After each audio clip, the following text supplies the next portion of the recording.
This is Julian Jean-Pierre from the St. Lucian Seamoss Company, and I am with Kirby. We're doing this a second time around. Kirby and Shayna, sorry. I keep screwing your name up. No, you said it right, Shayna. Shayna? Okay. Yes. Yeah, we're here from... There we go. It's on Facebook now. Talking with Vegan Fiber. And... yeah, we're just trying to get this restream working. Bear with us. So you see it already on Seamoss Buyers Club, or just on your page? I saw it on Curb's channel.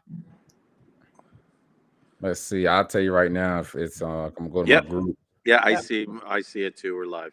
All right. So awesome. We appreciate everybody who's joining in. So really quick, go ahead and as you join in, comment the city you're following and joining from so we can know where you're following us from. We're going to be paying attention to this chat. We're going to be giving away some incentives, some jewels, a lot of information that you can run with wealth and your health. So no further ado. Thank you, Julian, for having us. Once again, I'm one of your co-hosts, Jamari Kirby, co-founder of Vegan Fiber. Hi, and I'm Shayna Maud, co-founder of Vegan Fiber and Seamoss Experts. Yes, we are the Seamossologists, and we're here to talk to you today about our new book, Seamossology, the ultimate guide of principles, techniques, and tools, written by Jamari Kirby and Shayna Maud. All right. Oh, Tammy's back. Hey, Tammy. Thanks for coming back. Yeah. So tell me a little bit about your guys. How did you get started with this business, Vegan Fiber? You go. You want me to go first? Yeah, you go first. Okay. So I would say, so for those of you who may be familiar with our last company, our first 2 years in this business was about just herbs and divine and just the timing. So we had our first company, which was Divine Herbs and Healing. And when we started that company, it was just off of pure raw emotion of just being excited for what had worked for us at the time. And we wanted to share it with as many people as we possibly could. And we knew that at the time, that business was so much of passion. And as we transitioned and furthered our education and resources, we started to newly discover more of our purpose. And we went through a lot of trials and tribulations with just experimenting with the herbs and really diving into it. We was newly transitioning into our plant-based lifestyle. Our sales here, we are 100% plant-based vegan. And we've been going on 3 years now. They'll be going on 3 years at the end of this year. And we just had that beginning, and it was not about where you started, it was about how you evolved and where you end. So Vegan Fiber quickly became a part of us as we started studying so much more things that was a part of which we needed to know was more so of our lifestyle. And fibers just kept coming up, just understanding fiber just kept coming up. Mm-hmm. And it was center of why we was in plant-based. So that was just mainly the thing, was just finding our core values and what we stood for. So that's how we came up with Vegan Fiber, the purest form of plant-based fiber, Vegan Fiber. Right. The industry we lead in the industry. Right. And so like Kirby was saying, guys, again, this is Shayna Maud, Seamossologist and plant-based vegan specialist and co-founder of veganfiber.com. But so throughout our transition, so when we transitioned to a 100% plant-based lifestyle, we kind of went cold turkey.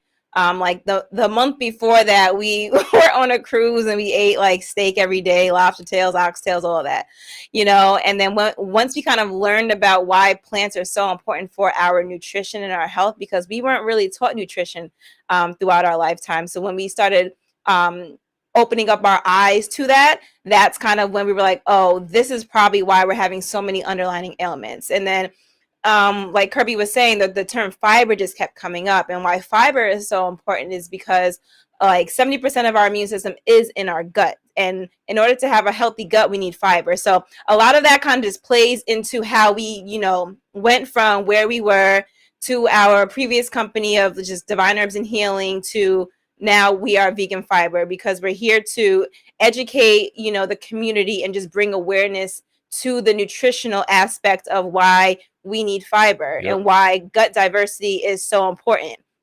And that kind of brought us to, Seamoss and we have so much to say about Seamoss, but that answers Julian's questions. So that was really how we got established with being at Vegan Fiber now. Yes. Nice. So you guys had a business before this, right? Before you had Vegan Fiber, that was because I remember it was Divine Herbs and Healing, and so you guys decided to kind of morph this into more of like fiber focus, which is cool. Yeah, no one's really. Sorry, go ahead. No, you go ahead.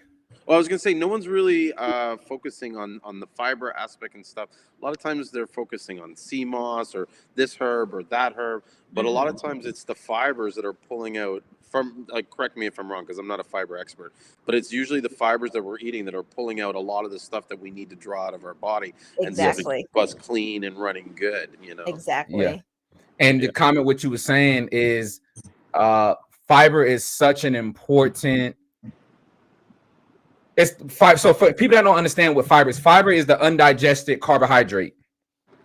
When we're eating these foods, so you have soluble fiber, insoluble fiber, and it's important to understand that fiber helps absorb nutrients of the food, but there's also part of the fiber that helps remove toxins during the process of digestion.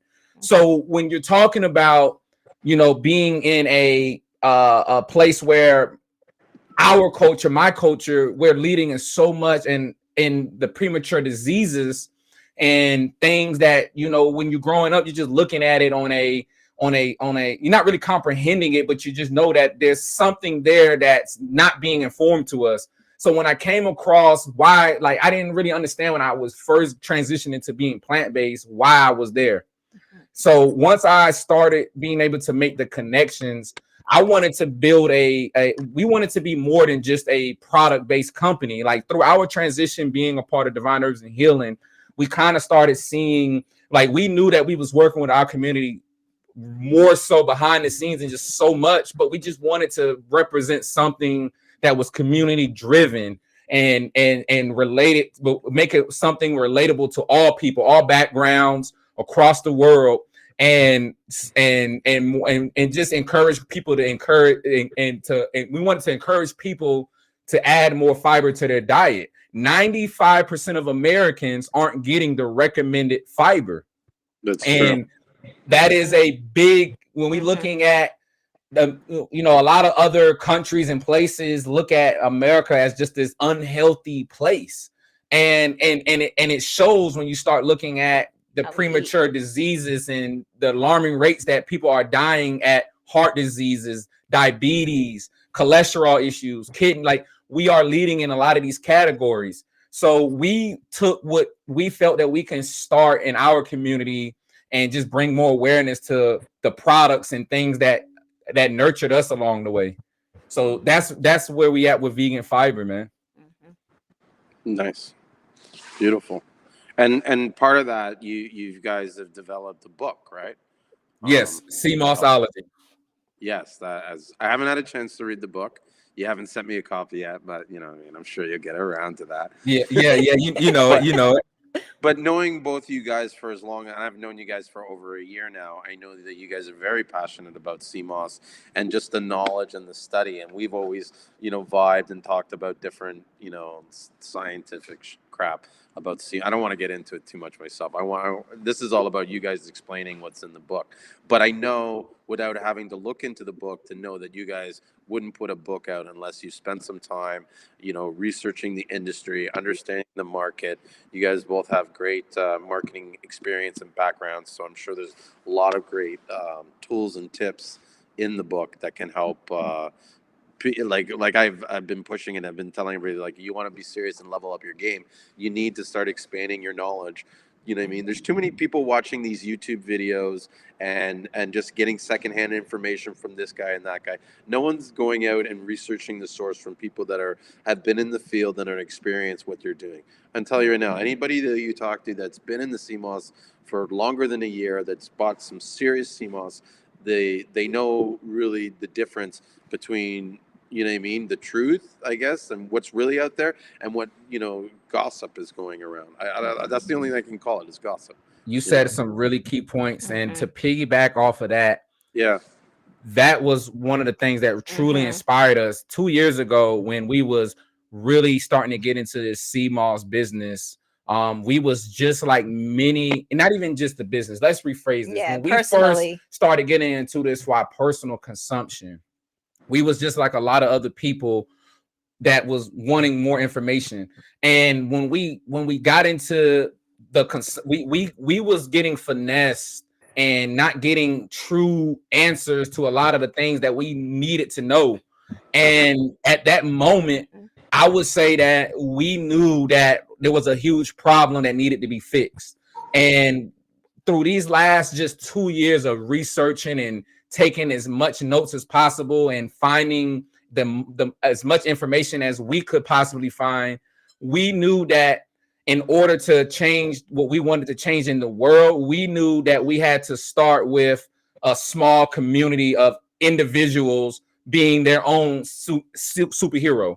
And we was very disappointed in a lot of the leaders that we reached out to originally in the beginning of our journey. And it was just very different from what was being portrayed online. And we knew that we wanted to go out there and have our own experience to where we can make it relatable to anybody else that was looking to impact their own health. So Seamoss has become a lifestyle for us. And like I said, originally how I got started with Seamoss originally, I fasted for I had fasted for 18 days and I was taking Seamoss powder. And that was the turning point for me. But little did I know, as I got into the business, I quickly saw that the CMOS powder that I had was terrible. It was horrible. Terrible quality. So it was so dirty. Yeah, it was dirty. It was terrible. Really it was terrible. And that'd be a funny story I'll come back to. But we just wanted to put out honest information that we know that could change generations, and not just go what was regurgitated. Yeah, it was just a lot of things that was just filtered information, and we just knew that we needed more authenticity with our journey, and we've been putting it out there. It's a lot of different things and information on YouTube, and just our journey up until this point. Cool.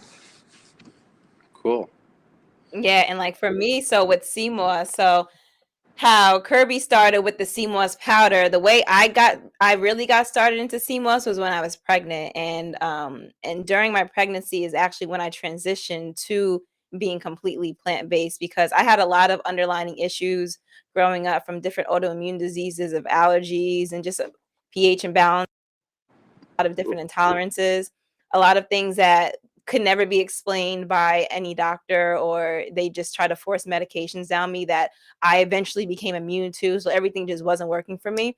So, and this was for the first 26 years of my life.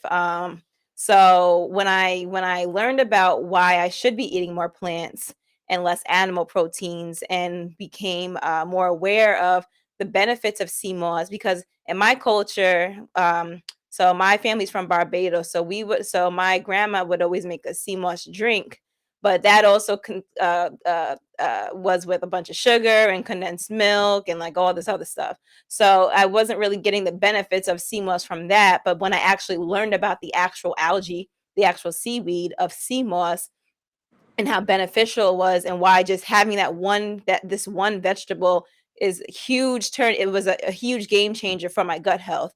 And like I mentioned earlier, 70% of our immune system is in our gut. So that's how a lot of these autoimmune diseases and a lot of these chronic diseases that Americans at least have survive. Have why it It survives. Why the disease is Yes, able to survive in exactly. our body. Exactly. So then when I learned the significance of why our gut and keeping our gut healthy was so important, and how Seamoss plays a huge factor in our gut health, and not just from all the the micronutrients, but from the macronutrients. Like, people aren't really talking about the macronutrients, and macronutrients actually are more of the nutrients that our body needs. The micronutrients are more so The vitamins. but the micronutrients are more so of like the players who are like the supporting role, and micronutrients are just the vitamins and minerals that everyone's always talking about, the vitamins and minerals. However, the macronutrients, which are like the fats, the proteins, the carbohydrates. So like in Seamoss, the highest protein in there is collagen. Collagen is great for our skin and our hair. The carbohydrate is the fiber. So when I started learning more about the nutritional aspect of it, I was like, wow, I'm happy I have this indigenous plant in my life now. But I was really upset that I didn't have any of these answers for the first 26 years of my life. I'm 30 now, so I was just like, at least I get to start somewhere. Yeah. And just to piggyback off of that, we just wanted to bring awareness to the small steps that makes big results. And we just knew that the world needed something other than just hearing this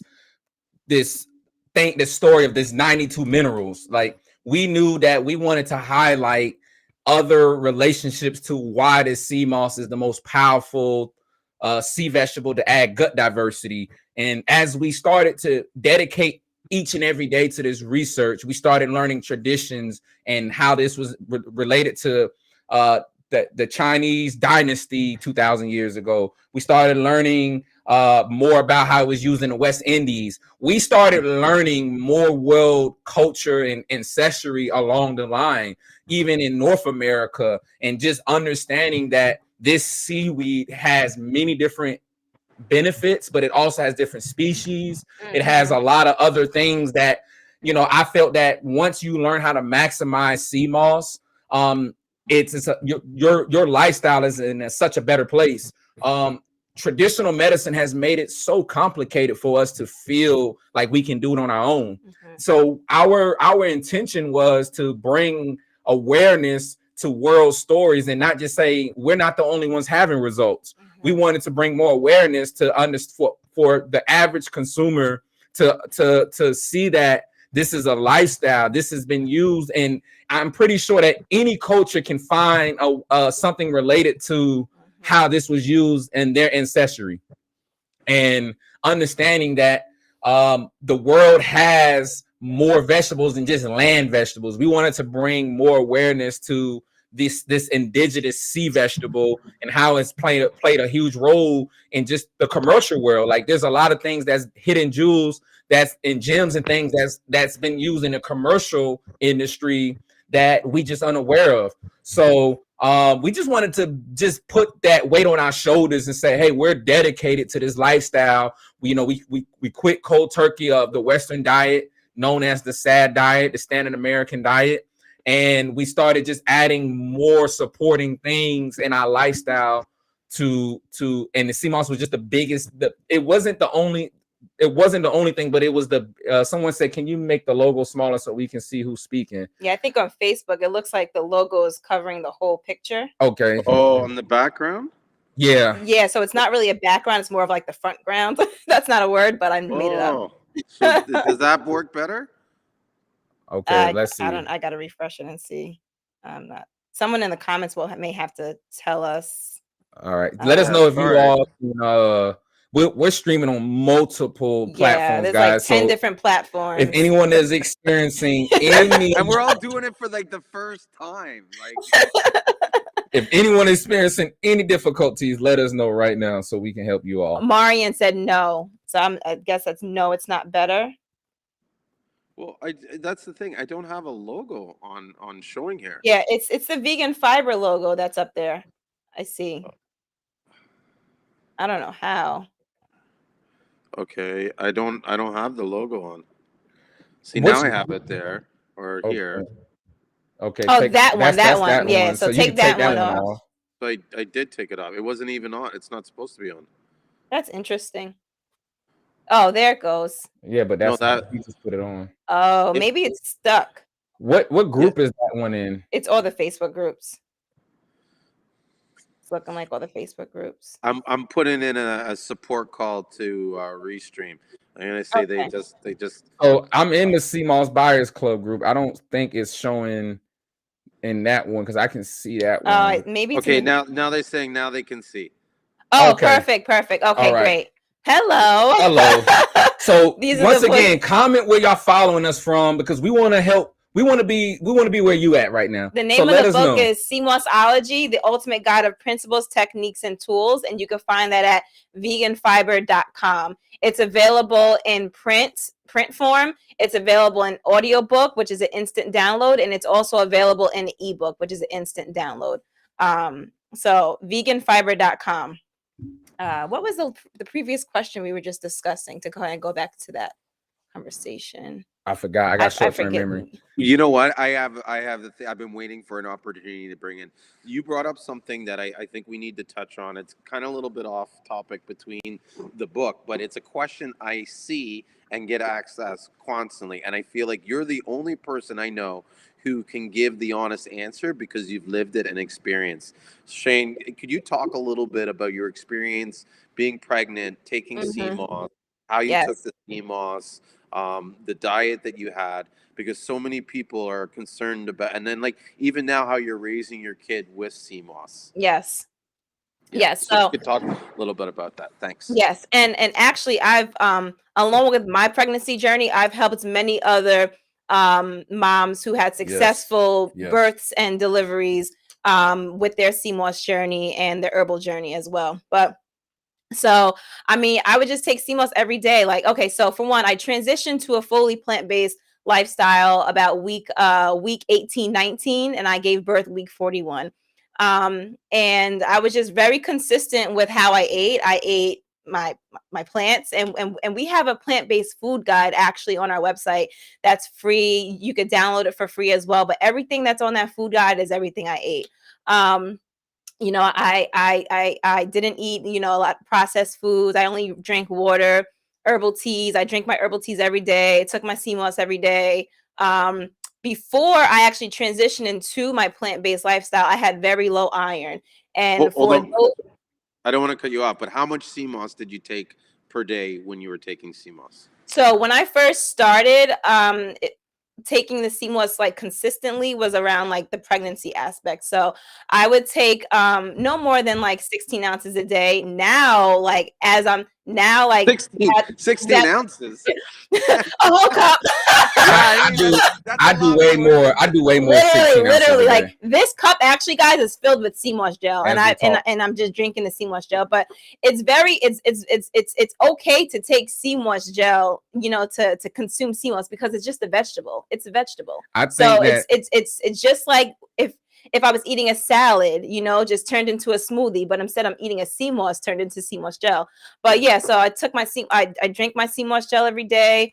I don't want to interrupt you because I want to take it a couple seconds back because I need you to slow down and really get everybody that's tuned in. She's shortcutting a lot of things right now. So the thing is, and I just want to highlight, when we started this journey of really researching, online almost scared you into not having faith to do it by yourself. To wanting to even go and use Seamoss that much. She was more so on the side of the daredevil, like I want to, you know, I really want to see if I'm going to have these reactions that people are scaring people into. So when we dove into Seamoss during her pregnancy, we knew that levels was low. We really dove into it on a high intake level to see how much would it impact when we went back to the next appointment months later to see what her levels would be, which we'll get back to later. Her levels did increase tremendously when she went Yeah, back my to the doctor. iron was extremely low. So for normal people, like unpregnant people, your iron should be like higher than 12, and I forget what the unit is, but higher than the 12 and whatever that unit is.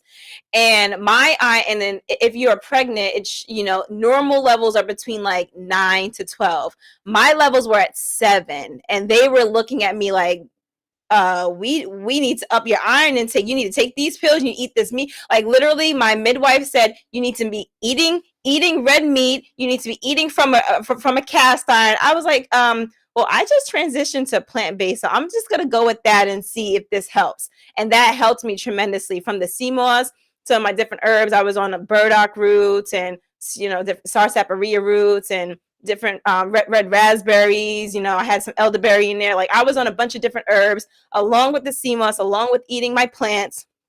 And I was able to give birth to my daughter without any assistance. Like I didn't go to the hospital to give birth. I gave birth in my home with Kirby by ourselves. And we've been giving our children Seamoss since we've been giving our youngest daughter Seamoss since she was born. So since she came out the womb, she's been having Seamoss. And she's like the smartest girl I know. She's 20 months now. She's like so smart. She's like wise beyond her years.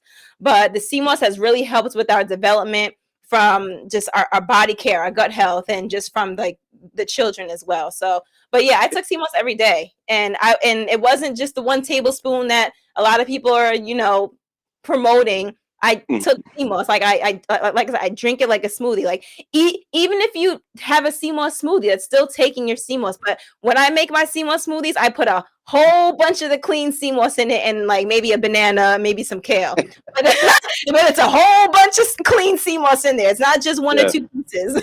Yeah. Well, I know people that have eaten it raw, and we do that. It tastes so good like that. Literally, put some raw Seamoss onto a salad. Oh my gosh! Add some onions, some peppers, maybe some sea salt, some olive oil. It's a seaweed salad. It's bomb. It is so good. Yes. Wicked. Yes. Yeah, that is so awesome. But yeah, and also just from like some of the other testimonies from a lot of the other pregnant moms that I've helped, because since I started my Seamoss journey later into my pregnancy, like week 18, 19, a lot of them started theirs when they first found out that they were pregnant, and it helps subside it from morning sicknesses to a bunch of different like just things that happen when you're pregnant, from cramps and things like that. Like it really helps them in that first trimester, because the first trimester is sometimes like the worst one because your body's getting used to a fetus growing in it. So the Seamoss really helps a lot with just like calming down your body and maintaining your levels. Yeah. One of the things you also mentioned that I found consistent with a lot of the families is when they give their kids Seamoss, how smart the kid is, how energetic, and how extremely confident.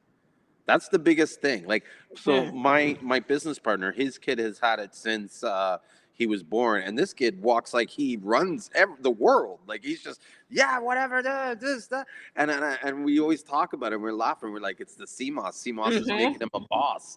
You know what I mean?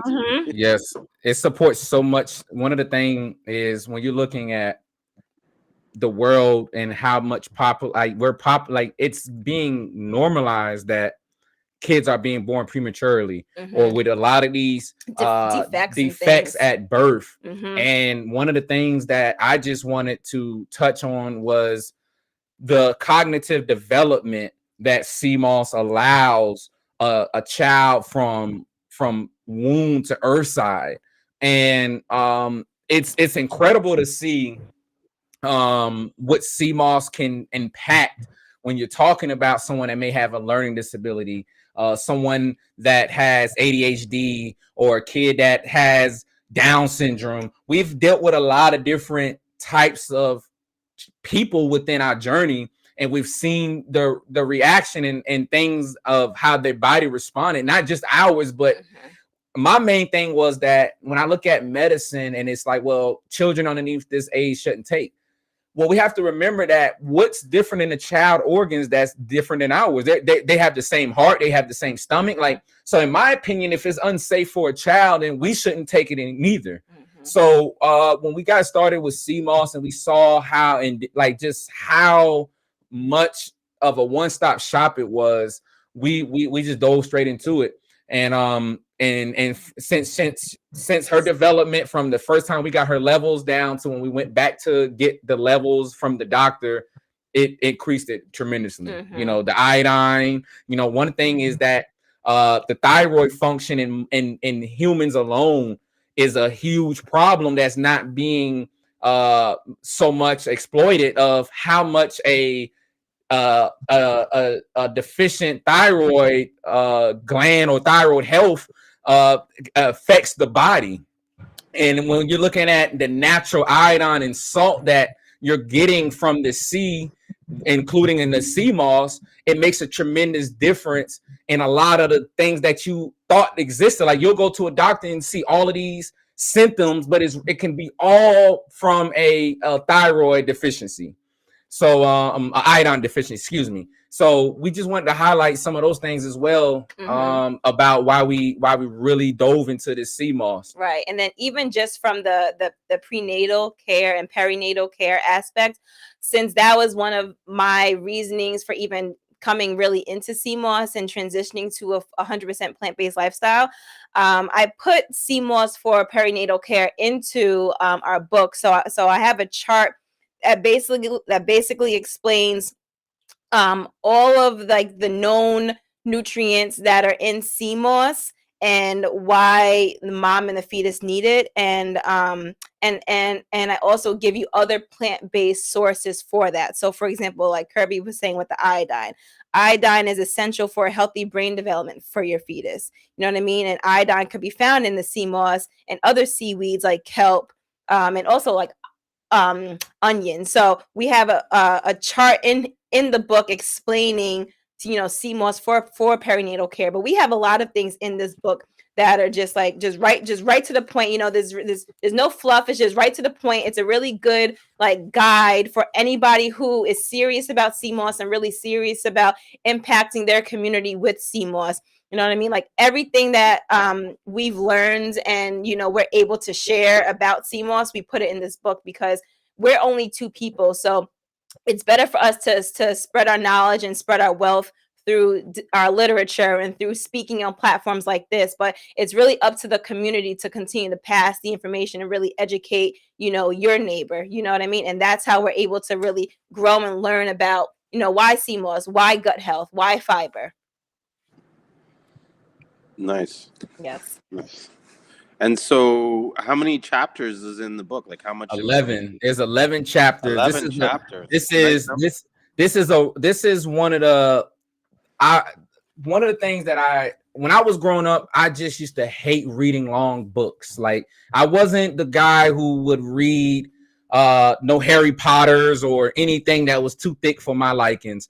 And it was just a lot of fluff information. We wanted to get straight to the point in this guide because we know that we live in an instantaneous world where you got 5 seconds to make me understand what it is you're trying to say. So in this book, it took us a year just to cut down the information to where we felt was essential. We didn't want no one to either be a consumer without knowing. Like we wanted to put anybody in the best situation to be able to take their knowledge from zero to hero. Yes. And we knew that we didn't have time. This book wasn't about introducing on to our lifestyle. No. It wasn't about educating the reader on like why eat plants, all the trials and tribulations. No. This was for somebody who wanted to be an expert. Yes. This is for somebody who wants to dive right into the knowledge base.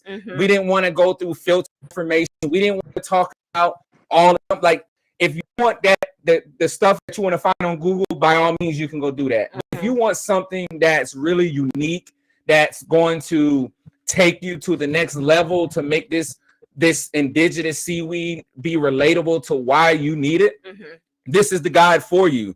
This is the principles, techniques, and tools. We're talking about essential things. So we have a lot of small subjects for anybody that's looking. So one of the things is understanding sea moss and seaweeds throughout time. Yes. One of the other subjects we're talking about is understanding agars and carrageenan.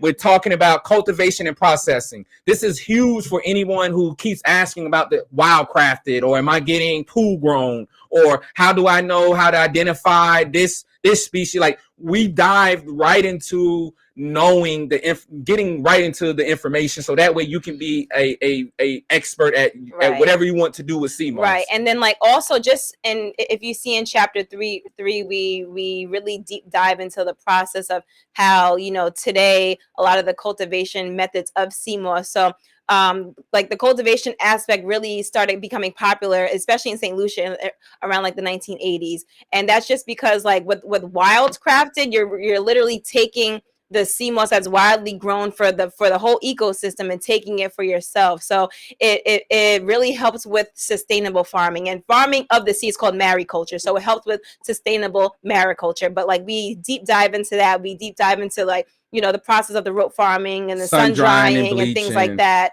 Just so anyone who knows nothing about how you're even getting your Seamoss, you could understand how the people who are cultivating it are actually and doing that more process. Informative questions, like exactly, more leading questions to where you can be in a better situation to buy. Because when I started this business out, we got scammed out of like 20 pounds of some terrible, it was horrible quality Seamoss. It was horrible, and at that moment, I knew that, you know, I was more upset that something so indigenous that seemed like everybody approach the Seamoss on a level like, oh, like they're just for the community. And I just was so upset, because I was like, man, like, here I am, you know, wanting to heal myself with this. And we're vegan, Tammy. But we have a very specific plant-based lifestyle that you wouldn't just compare to all vegans. We don't do the soy. We're not doing tofu or none of that.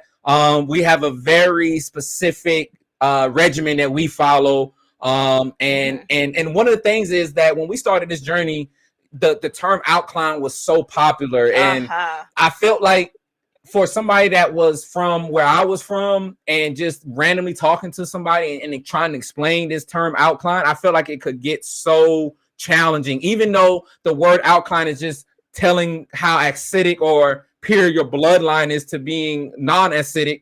But sometimes just getting to that pH balance conversation can be challenging for someone who's just trying to purchase something good for the body. You know, so I didn't want to really piggyback off of what was being popularized with this whole alkaline thing. I wanted to dive into, how is this going to play a role in your body's ecosystem, and dive into the main nutrients and the fiber and things. So that's what we kind of did. Not even kind. That's exactly what we did in here, was highlight and highlight the important things that you should know when shopping for Seamoss, when using Seamoss.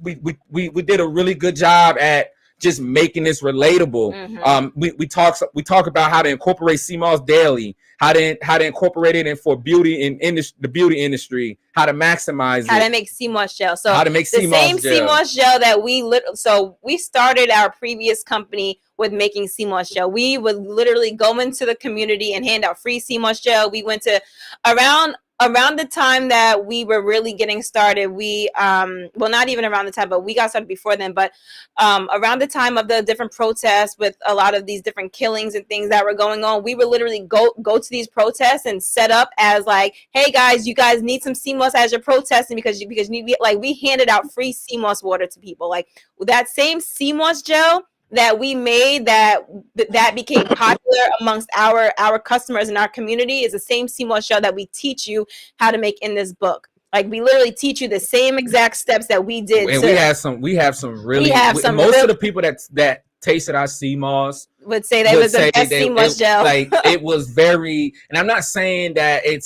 takes rocket science to do this. It's simple. But it does take a technique of cleaning. A formula, a technique, to where, you know, we just, like, some of the things that I was just early on seeing, like some people, how they was like, it's small things for major steps. Yes. And it was a lot of things that just made us unique for how we did it. And we didn't want, like, we wanted to impact the world. And we felt like, in order to impact the world, we needed to have more superheroes in small communities. Yes. And we didn't want to just sit on, this all this knowledge and not share it. That's not and right. We didn't want people to keep spending extra money and time on making the same mistakes. Like, I firmly believe that in order to get places, you should follow someone who has done it and has also showed other people how to do it. And that's exactly what we dedicated. Our first 2 years in business was really dedicated to the customers and seeing if we can duplicate the results that we personally had. And once we grew through our time and saw how much more people was having the same results that we was able to have, we knew that we had something on our hand that was major. And that what really inspired this ultimate guide for even a business owner. Like, we just knew that the verbiage was so important to exploiting the customer. It's not so much trying to sell it to your customer, but it was just more of the transformation, giving the information, the verbiage. And we just wanted to create something very unique that changed our life. Like, when we got into this, we did not know, like, before we got into this business, we didn't know that COVID was we didn't know that COVID was coming. We started way before COVID even popped up. And the amount of people that we was able to impact to recover and rehabilitate themselves from learning how to maximize. See, like, people aren't really experiencing more than what's being promoted. So you got some people not even taking the minimum recommendation of Seamoss that I would say take a day, and they're not getting the full benefits that this seaweed can have. So we just wanted to put it out there. So if there's anybody in here that has questions, go ahead and ask, and by all means, Julian, give you the floor again, because we can get carried away. Yeah. Well, you know what it is? It just shows the level of passion and how much you like. I know what it's like, dude. I've sat there for hours on live streams and talked to myself about Seamoss when no one's watching, so I get it.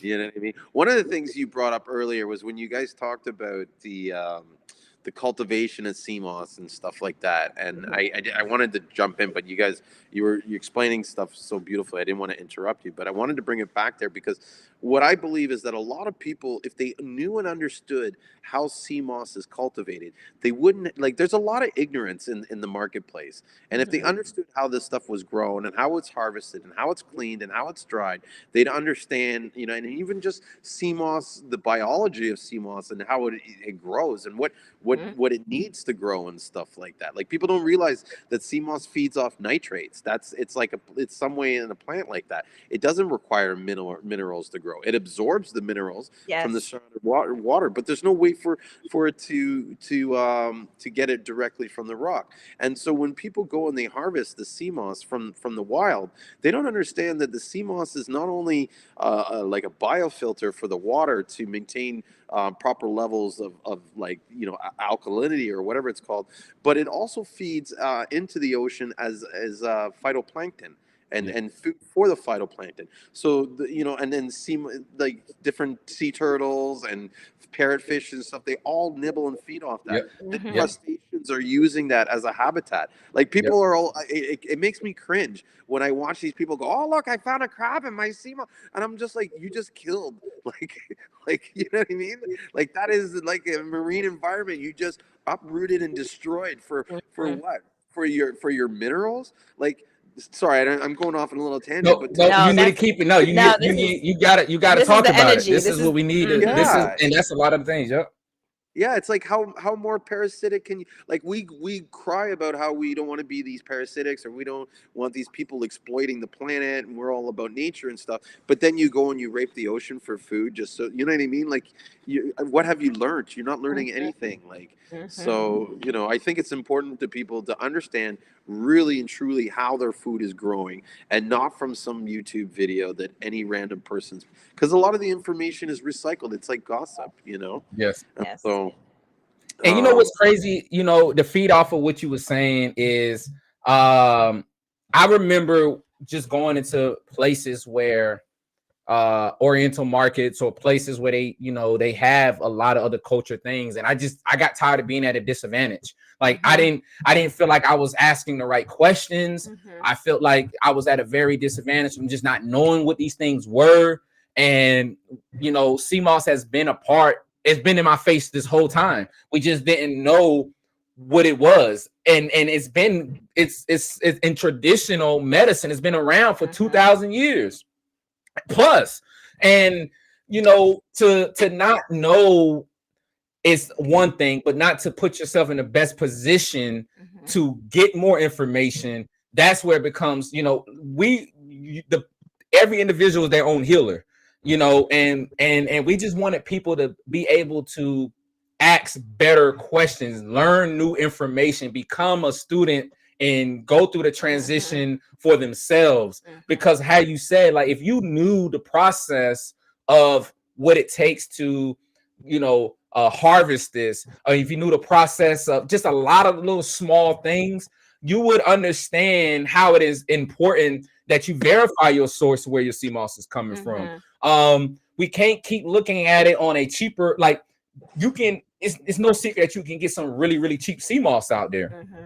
And it reminds me of like the fast food industry. It just reminds me of the integrity of, yes, that empty carb can, fill your hunger feeling, but you're not still getting the nutrients from that processed food. And it reminds me of when I see this poor quality CMOS, or what some people call it, pool grown, whatever they want to put their term on it, but it's just understanding, verifying your source, understanding what are you looking for, the characteristics of knowing good quality CMOS versus poor quality CMOS. Right, like was your CMOS cultivated in a factory, or was it cultivated by hands of people who were putting love into it? So which is a huge aspect, because it all comes back down to energy. So one of the things that I just wanted people to see is that we was once them, and we know how it felt to be not knowing. We know that with the right information, you can change your family's wealth, your legacy, your foundation, your health. We knew that having the right information for CMOS, which is in this CMOSology book, we knew that this right here is going to change generations of just many of the things to come, because we didn't hold back on the information. We didn't look at it like we didn't look at it as we didn't want the next person to know more. We looked at it as, in order to impact the world, knowledge transfer, we needed to transfer the knowledge, so that way we can grow as one and not just individual. We're not here to be the first. We're here to have longevity and hopefully be the last. We want to be around. So it's a marathon. It's not a race. Yeah, it's not a race. We didn't want to be first. We didn't want to be the only one sitting here just feeling great off CMOS. We wanted others to take what we found as vital information, and we all grow as one. So we hope that many other people around the world, when they get this book, they maximize it, and they become their own CMOS expert, because it will give you the exact foundation for that. Cool. Well, what I've done is I've actually, while you were talking, I posted some links in the chats, and some of the chats, I don't know if everybody can see them, but there is a link now which allows you to join in as a guest. So you can come in and live and talk to us one-on-one on the live video if you'd like. Nice. But you can also post some questions in the live stream. I'm going to turn on the chat overlay so it just comes out here. And like Kirby was saying earlier, let's open the floor to some questions. Yes. Let's pick your brain, guys, and really see if we can share some of the knowledge that we've been blessed with others, because I think this has been a great conversation so far. Yes. Yeah, and the book is amazing. I'm even just I put out the comments. Tammy looks shy. You can turn your camera off, Tammy. We'll still talk to you. Yeah, just turn the camera off. We just want to make sure you all getting the best information. Like, we just want to, and this book was created off of frequently asked questions. Yes. Like in the first 2 years of our business, we was running into so many different questions that you wouldn't believe. The same questions, though. A lot of the same questions. Yeah. So while we get those questions ready and see if Tammy's going to join us, I just want to throw up the Seamossology and just run through the table con because like as you guys were talking, I was looking at this and this is pretty cool. Like you have the introduction to the sea moss, the wonder food, why it's important, understanding the sea moss and seaweed, understanding agar versus carrageenan, which a lot of people don't understand. You've done great about the cultivation, processing, rope farming, putting the term wildcrafted, which I think is something that gets really thrown around too much. Post harvesting, the drying and the bleaching. Then we have how to incorporate CMOS daily, CMOS infused foods and beverages. So that's when you talk about adding like fruits and stuff like that to the Yeah, we CMOS. actually give you a few Seamoss smoothie recipes in here too. Oh, Like wicked, wicked. about 5 of them. Yeah, and then you got some techniques to make the CMOS gel, how to store it, the weight loss and fiber in chapter 6, CMOS for fasting. A lot of people don't know about the CMOS for fasting. I use Yep. that extensively all the time for fasting. It's amazing. Yes. Yep. The CMOS for prenatal care, that's huge. And for the children, like a lot of people don't have that or that knowledge. So that's awesome. Hey, I see Tammy waiting in the background here. I'm gonna throw her on in the Hi, conversation. Tammy. Hi, Tammy, we got your Tammy. camera on. Woo! Yay! The camera's on. Look at that beautiful skin. Yes, It's yes. the Seamoss. How you guys doing? We're I'm doing doing great. fine, How doing are better you than we doing? deserve. How you doing? I'm well, thank you. Thank you for joining. Thank you for Yes. being so active and just being here with us today. Yeah. Listen, my biggest thing is the CMOS works so well for me. Like I was saying it on my text, I stopped taking my thyroid medication in June, and I haven't had any problems. I don't think my doctor really knew what she was talking about because the symptoms that she was supposed to have, I haven't had any of those problems. I wasn't having any before she put me on the medication, but I'm doing so much better since I'm not on the medication and just taking the CMOS. But my problem is I'm not eating healthy like I should, and I'm I think I'm wasting the CMOS because I'm not doing the things that I'm supposed to do to live a healthy lifestyle. And when you were saying that you went cold turkey as a vegan, you just went cold turkey. I want to learn how to do that because if I don't, I'm a stroke out. I'm glad that you asked. So what would be the direct? So would you want to know how some of the techniques of going to cold turkey, or like would you like us to maybe speak more about the transition, or what would be the question that you want to know from us? Everything because I was taking 3 blood pressure pills. I was doing fine. I went on vacation. That's what happened. I went on vacation this past week and just sitting around eating, moving around like I should, and now my blood pressure's up. I can't get it back down, and I started back on one of my blood pressure pills today, a water pill, and I'm like, okay, I can't keep doing that. I'm 55 years old, so I can't keep doing that. I gotta get healthy and stay healthy, and the CMOS it stopped all of my pain, stopped the problems I was having with my thyroid, my hair grew back, because everything good about the CMOS, but if I feel like if I could learn how to go cold turkey and stop eating a lot of the salt in the foods that I eat and just, a healthier lifestyle now and catch it, I'll be a lot better off. But I need guidance because I cook good and I'm eating everything that I cook. Yes. So first of all, congratulations on going on a leap of faith against doctor orders. Congratulations on taking the first step, because that shows right then and there that you have the foundation to make a huge transition. So I just want to say congratulations on that, because that was step number one. Some of the things that I would say is homework today would be identifying your food trigger point. When we begin this journey, we didn't really understand what was giving us those trigger points to have those relapses, or those intervals of where we may have because serotonin, 90% of your serotonin is found in your stomach, in your gut. So serotonin controls a lot of those emotions that will have you stress eating or eating for comfort or just celebratory things. So it's important that when you start this transition, you identify why you're doing this, but also identify things that's causing these food trigger points.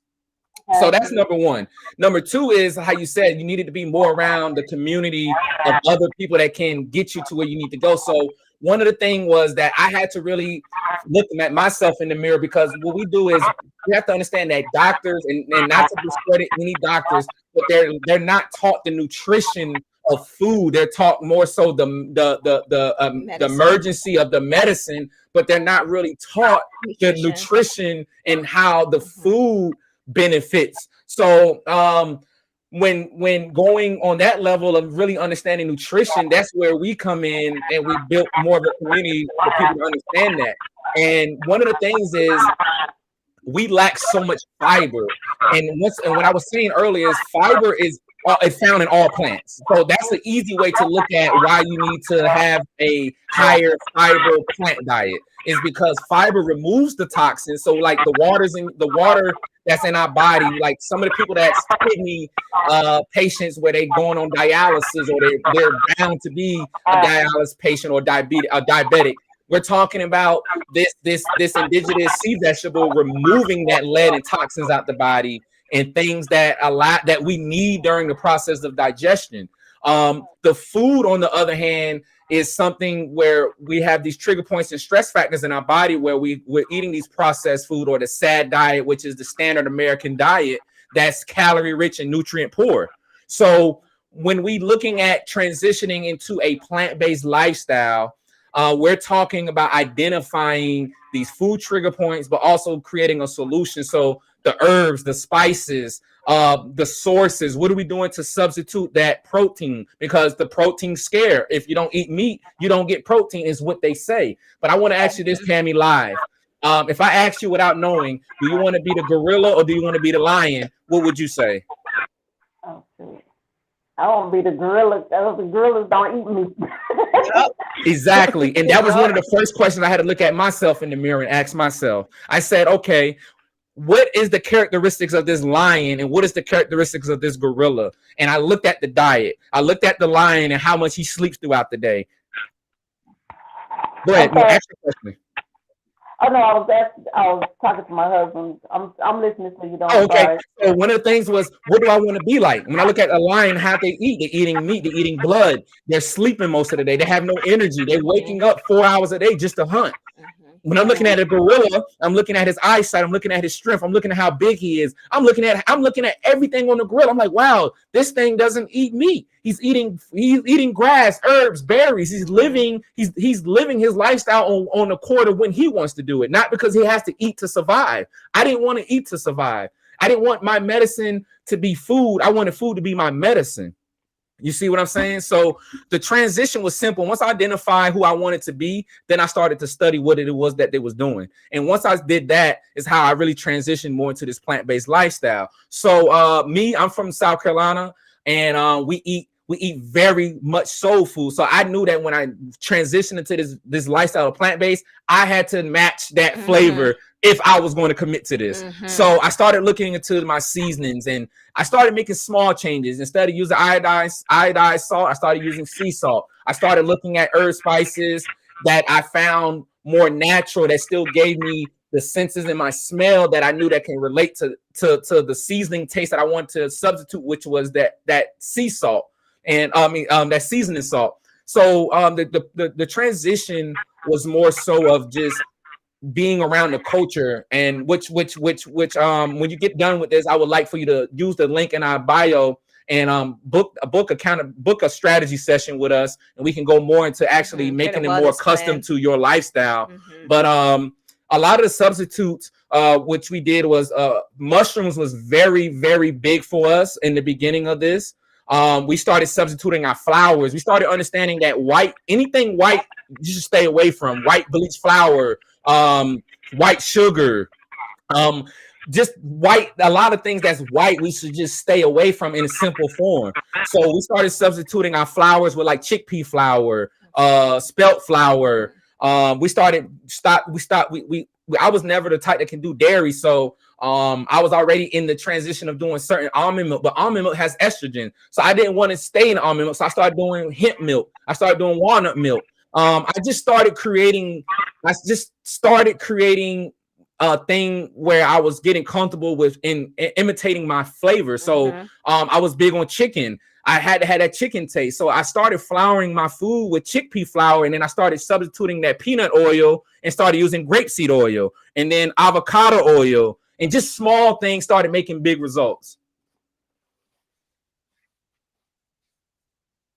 I can hear you now. There you go. Okay, that's everything that you're talking about, the mushrooms, the chickpea flour. I've been looking on YouTube, the everything vegan, and I've been looking at all of that. So I know about it, a little bit about it, but I don't know how to start, and I'm scared of, like you said, I'm gonna miss that seasoned salt taste.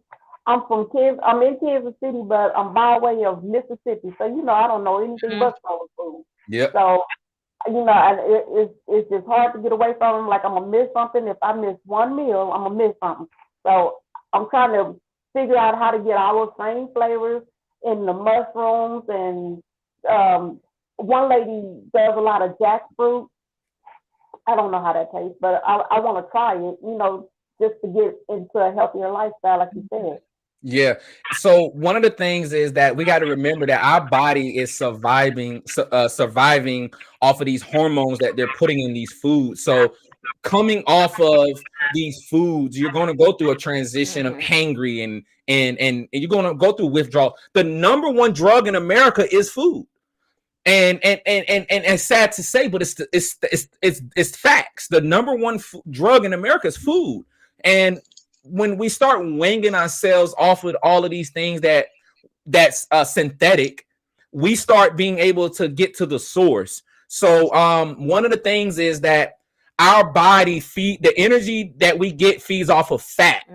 So we have to figure out a lot of small things to where when we're winging off of these hormones, what was in those foods that was synthetic, that it was tricking our body to feel that it was getting that nutrient. Because when hunger strikes, that's our body telling us we lacking something that needs to be fulfilled.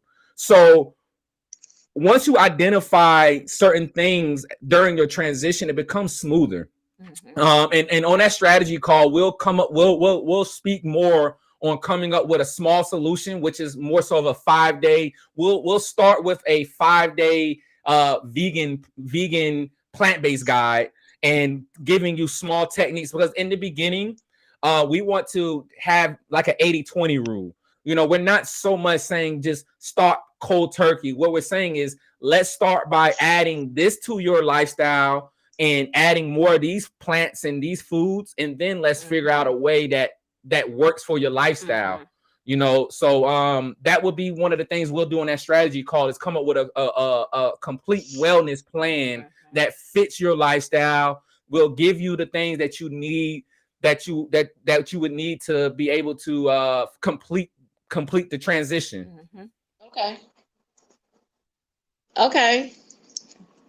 That smile go, Tammy. Now you and your husband, y'all be in the kitchen, and it starts when you start incorporating like just fun things with the family, like sometimes a Sunday dinner or something new. Like a lot of things happens to where you will have moments where you're just doing it with passion, and it's not so much of the results in the beginning, and that's what's going to take you further on the days when you want to quit, is that you're able to have fun with it. Did we lose Tammy? Looks like, yeah, I don't know if she left it or she decided to leave. I think you guys did an amazing job answering her questions. You know what I mean? And I'm sure it answered a lot of questions for a lot of other people and stuff, which is awesome. Well, thank you, Tammy, for joining in. I'm sure that you're still around. If you don't see the link for you to book the consultation, it should be in the chat. You can always visit us at veganfiber.com. Send us an email, fill out one of those forms, and we'll be sure to have a rep or one of us contact you and jumpstart filling for that consultation. So just be sure to check us out. Here's the Calendly link. I put it up there. How does it work with the how do you pronounce it? Calendly. Candly. Like, I'm the worst at pronouncing names. So He's how does Canadian, guys. So give him Yeah, a pass. Give him a pass. kids, you know? So when how you does book it on work that with link, we'll have a series of questions of just like 5 questions just to get to know exactly what is it that you want to target in this conversation. Because we want to maximize that conversation where we're jumping right into what you want to solve. Right. And then when we get on that phone, we're going to do a small assessment, and then we're going to dive right into the solution. We're going to give you a wellness plan from top to bottom, and let you know how you can accomplish this based on their calendar of what their goals is by their time frames. We're going to give them the solution, no shortcuts, and resource them to it. One of the things that you can do before the call is go on our website, download a free food guide. And that may lead you to have more questions to where when you're on that call, you're maximizing that out. Hey, there go Tammy again. I'm sorry. I'm lame when it comes to this stuff, so I might leave for a second or two, but I'll be back. All right now. So did you have any other questions that you wanted to answer while you got us? I would love to answer any questions that you may have.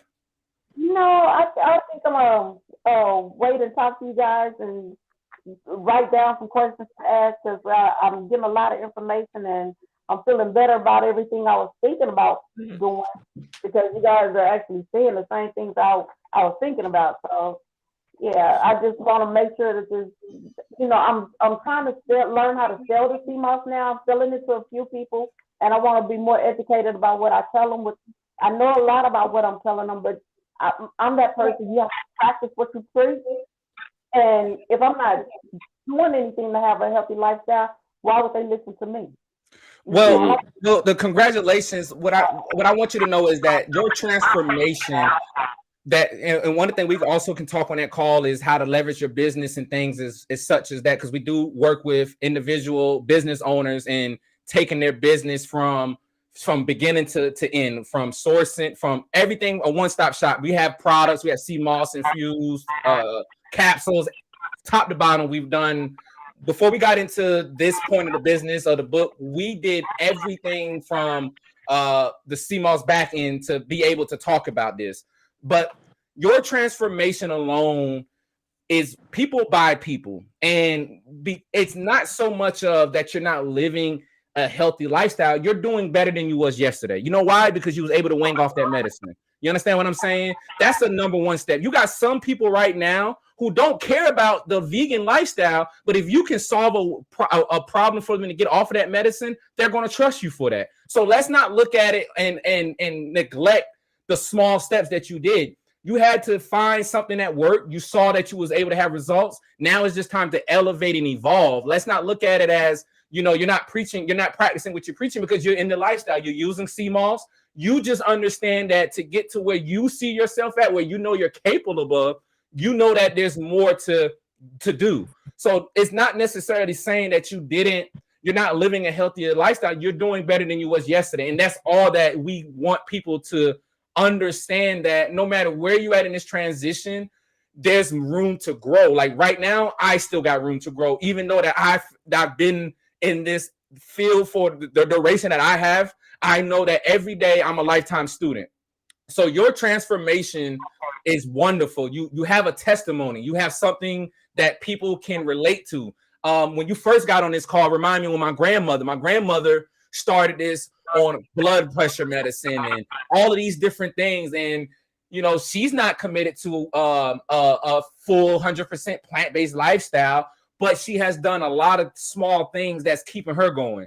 So I just really commend you for what you have been able to accomplish, and just don't stop shining the light on what has worked for you. Because in the beginning of our business, as I mentioned, we bought terrible quality Seamoss in the beginning, and we had minimum information. But from what worked for us was in the beginning of what our transformation was, and our customers was able to grow with us as we was able to develop more recipes, more regimens, better quality Seamoss. We allowed people to grow with us. And my main thing was, if I can impact one person a day life, I was fine with that. And I'm still fine with that. Like, I'm not in it just because of the opportunity of finances. I'm in it because I know that if I can impact one person a day, I'm fine with that. And I believe that what you said today, someone is going to look at this video and you're just impacted their life to start Seamoss.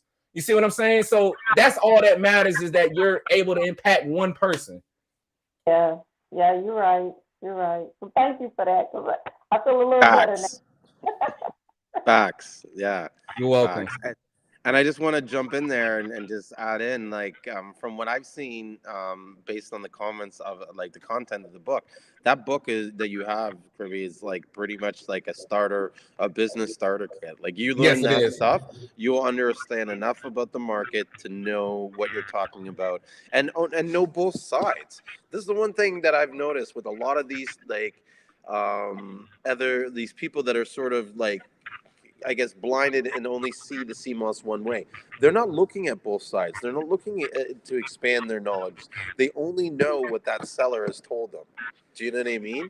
And so I think it's important to have to even understand how Seamoss is farmed, how Seamoss is grown, how it's dried and harvested. You know what I mean? People just say, "Oh," like the amount of people that believe that there's actually bleach applied to the Seamoss because we use the term sun bleach is crazy. Yep. You know what I mean?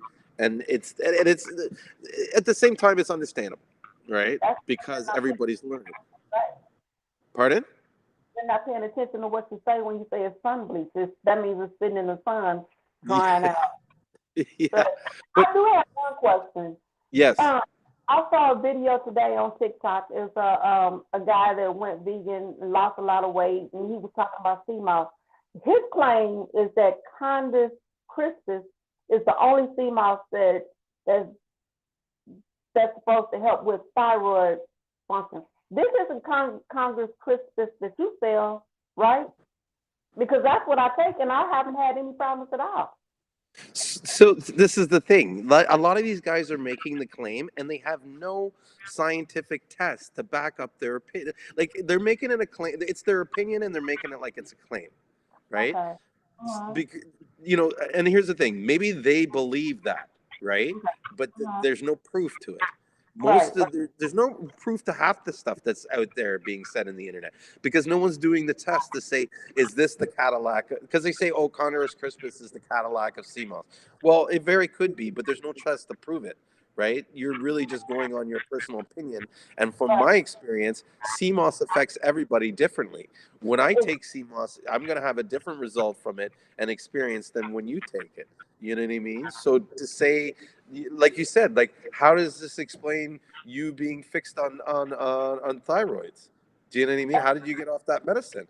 They also say, like, the pool Seamoss is no, or the Seamoss that they show online is pool grown and therefore is no good. But that same Seamoss, I don't believe, one, is pool grown, but two, I started that when I first took Seamoss, and it's what made me get turned on. Like, I experienced effects from it. So how to say that Seamoss is bad? Like, it's just not good quality Seamoss in my opinion. Yep. You know what I mean? So I don't know. It's important to sum it up. It's important for everybody to know and do the research and understand when someone's giving a fact or an opinion, because honestly, that's his opinion. There's no proof to it. There's no proof that Condis crispus is the best. There's no proof that Garcilaria is the best, or Eukinema, or any other species. They're all Seamoss, and as long as you're taking them and they're working for you, then it's good. So one of the things, while I got this book open, is in my chapter 4. I'm actually going to read off the Condis crispus, just small thing, because I love talking about something in the book. So I'm gonna give y'all some free gems right quick. So Condis crispus, also known as Irish carrageen, is a species of red algae which grows abundantly along the rocky parts of the Atlantic coast of Europe and North America. Condis crispus is commonly found in colder waters, and it is used in the food industries for its carrageenan, which is also used in preparing ice cream, chocolate milk, custards, cheeses, jellies, meat, and for clarification of beer and wine. Carrageenan is also present in nut milk, meat products, and yogurt. So when we're talking about certain species of sea moss, because a lot of the industry just says seaweed infused, or you'll see something in beauty care where it just talks about the seaweed. We just have to, one thing in this sea mossology book, we're breaking down different species of sea moss and its benefits, because some species is better for the agar, some is better for the carrageenan. We're just breaking it down to understand that whatever your use that you maybe want to use it for, it may have more benefits for if you are trying to prepare a beer or a jelly or certain things, but it's not necessarily saying that it's superior next to Garcilaria. You know, we're not trying to put that stigma on sea moss. What we're trying to do is understand, and what we did was make this one guide be relatable to how it's been used in the world, because this is still a world history lesson of understanding that if you have access to Irish conscious Christmas and you're in a colder climate, you're not getting Garcilaria. So you can't really compare what Garcilaria has been used in your tradition if it doesn't, you can't change what the ecosystem grow. So someone may say conscious Christmas work best because that's all they know in their region. You understand what I'm saying? So it's not to discredit any other type. It's more so of just understanding what are you wanting to use and maximize that use for. Julian, would you agree or disagree, or what would you want to maybe chime into that? Yeah, no, you said it perfectly. That's exactly, the different uses comes from different areas, and yeah, I agree. You know what I mean? There is not one best. Like, my advice to people when they all say, "What should I do?" I say, try both. Yes. You know what I mean? There's no I law tried that Deuce says, I just tried Deuce recently, man. I love it. yeah. I love it. Yeah, there's no real rules to this game. You know what I mean? Like, until you watch this video, you didn't, like, most people didn't realize that you can take more than 4 teaspoons. I eat more than the recommended dose. You know what I mean? Now, I'll just add this: I don't recommend people go from 0 to a quarter cup of sea moss in one day. You'll probably be bouncing off the walls. You're like, Julian told me, I was like, what happened? But definitely, feel your body and work out, and don't be afraid to kind of push it a little to see how your body reacts to it. And if it doesn't react positive, then dial it back a little. Mm-hmm. Yeah. No, I like I like exactly what I take now, and I don't want to. I tried the Congress Christmas or whatever it's called before I started using your Seamoss, and I didn't like it. I didn't like the way it blended up. I didn't like the way it looked or anything. And when I found yours, I mean, I haven't had any problems. I love it, so I'm not going to change it. That'll be like this. I broke. I'll make this action point. This is what I feel is 90% of the people that are telling you that this Seamoss is better than that Seamoss is actually selling the Seamoss that they're telling you that's better. And so, to me, and I said it to everybody, like lots of people, if you believe your Seamoss is that good, and it is that good, you shouldn't have to sell it at all. I barely sell my I don't need to sell my Seamoss. Not to kind of, like, you know what I mean? But honestly, like, it sells itself. I show it to people, they buy it. That's it. I don't need to talk about anybody else's Seamoss. It is irrelevant in my world. You know what I mean? It's like, do you want this? Yes or no? You don't? Okay, thank you. Enjoy your life. I'm happy that you got the Seamoss that because at the end of the day, as long as you're taking Seamoss, that's what matters. I don't care if you take my Seamoss or someone else's Seamoss. Hell, I started a group called the Seamoss Buyers Club. There's like almost 6,000 people in that group. Nice group. Shout out to that group. Shout out to Seamoss Buyers Club. Anybody that's tuned in right now. Love that group. I think that was one of the best groups, one of the best moves I ever made, because it created a platform for a lot of people that were afraid to go out and sell Seamoss and push themselves out there, to go and get on this platform where you can just openly network, and there's a lot of deals and transactions going on from all over the world. It's beautiful to see people from South Africa networking with people from Tanzania and everywhere else, people from Grenada. You know what I mean? I have guys in St. Lucia that are now shipping Seamoss to Australia. Think about that. Like, You know what I mean? And these are direct farmers that are, you know what I mean? Like they're pushing their Seamoss out there. So it's, yeah. And what I love it is that everybody in the group is kind hearted and respectful, you know what I mean? For the most part, you know, and yeah. So to me, it's I don't know. I love Seamoss. I love it too. Did you have any other questions, Tammy, that you wanted to get answered while you're here? No, I think that's about it. I can't think. I mean, my brain is overloaded right now, so I have about 28,000 questions, but I need to write them down. So one of your homeworks, remember what I said, think about your food trigger points. If you're an audio listener, I would say, you know, download the audio. If you're someone that likes to read and audio, we have multiple ways you can, you know, grasp the information, because the best information is when you're going to teach it to yourself, you know. So that would be one of the biggest steps that I would say, transition into getting the guide. And so then that way, you know, when you probably having more conversations with us in the future, you know, you can be a little more informed on what you may want to ask or talk about. Well, I was just gonna say, I noticed she mentioned she wanted to get started in her business, and I think we should schedule a follow-up like event or something where we can talk to you about your business, how you're getting started, and see what challenges you're going through, and how, you know, maybe Kirby can create some strategies. I can throw in a bit of, you know, my experiences and stuff like that, and we can show people how to scale your business and you know, kind of, I guess, level up. You know what I mean? Get the. I know this.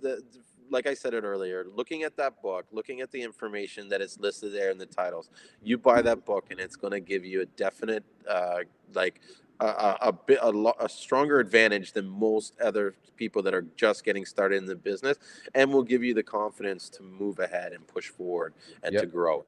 The This mentorship. industry, yeah, it will get you the mindset to have that confidence. This industry, like really, it comes down to how much time and energy you want to put into this Seamoss business. I see people that are making excess of $10,000 in gross sales a month easily by putting their time. Yeah. I agree, and I agree, and I agree with what you were saying as far as having mentorship, and following up. Like, this is, to me, it's like a community. If you put yourself around the right people, then you will get the results that you're destined for. And you have a great foundation from already having your own transition, but you also have two great people that can give you the insights from both sides. And we look forward to seeing you grow and nurture your foundation, because if you believe it, you can achieve it. And that's just simple. It's no in the middle of that. You believe it, you can achieve it, and the sky's the limit. So you know, you was one of the first people that joined on. So right then and there lets you know that you want it. So, you know, time is here for you. Welcome back. Thanks. Wicked. I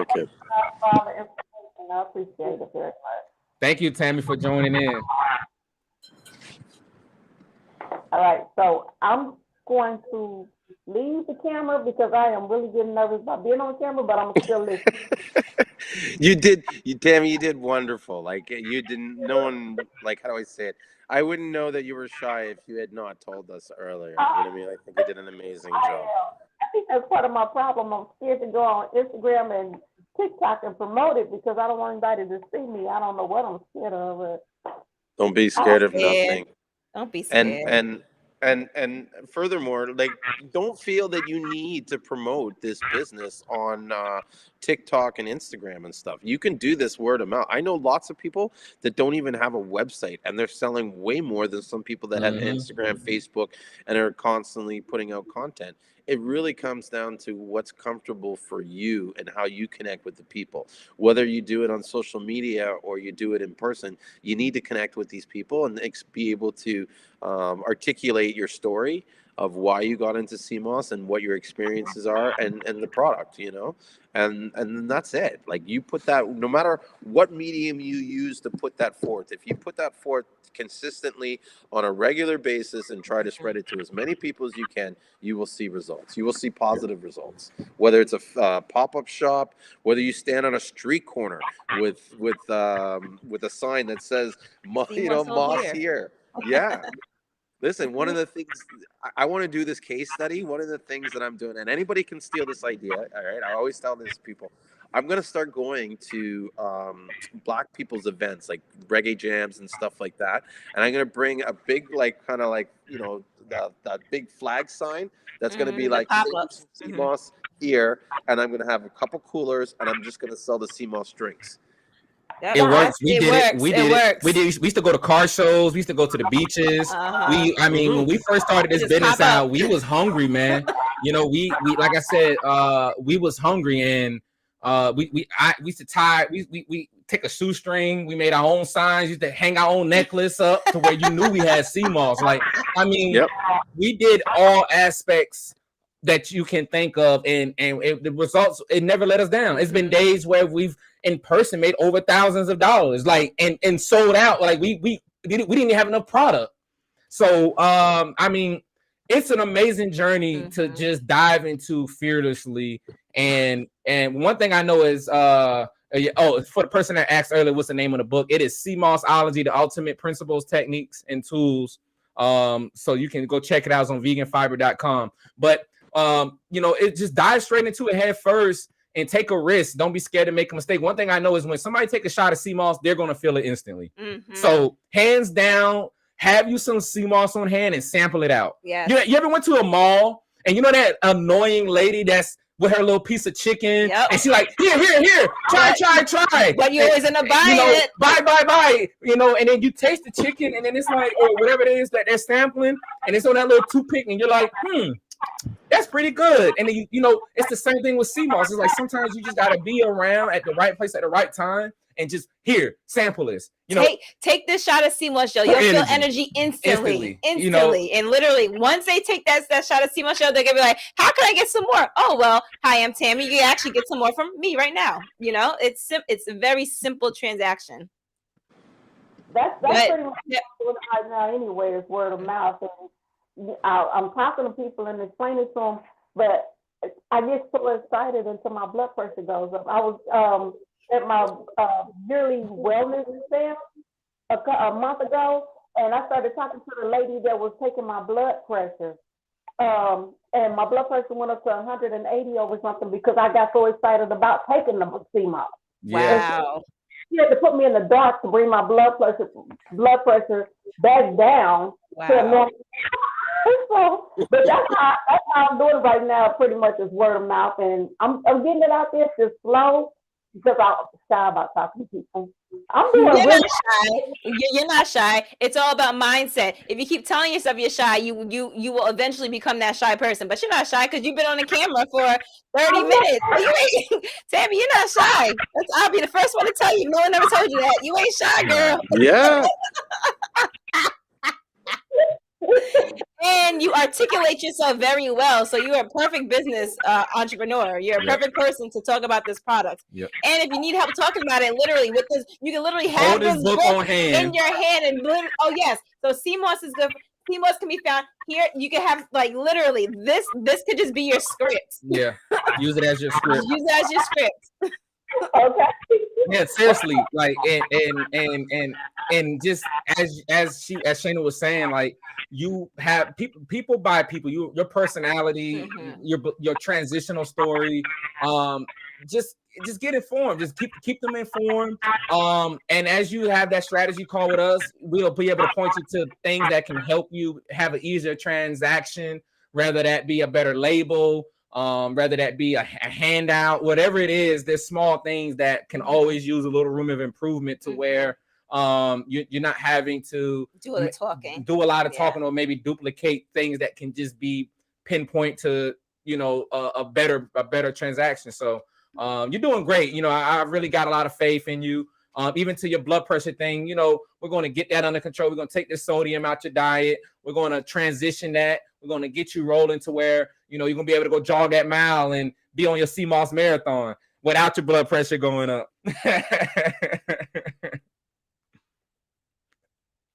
Somebody said Seamoss is changing my life. Love to be educated on the product that we're pushing. I get asked a lot of questions about mineral content. This book right here, and I'll talk more about that. How do I do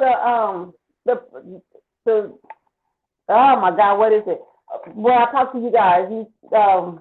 The link, the consultation. Yes. Here, it's right here. There you go. There's a link in the chat. I believe that you should be able to click on it. If there's a reason that you're not able to access that link, you can always go on veganfiber.com and contact us. You'll fill out a form, put your question, and we'll be sure to make sure we email you over the link if for any reason you're having any issues with that Calendly link. And we'll look forward to there it goes. And we'll look forward to speaking to you. You can book as soon as tomorrow.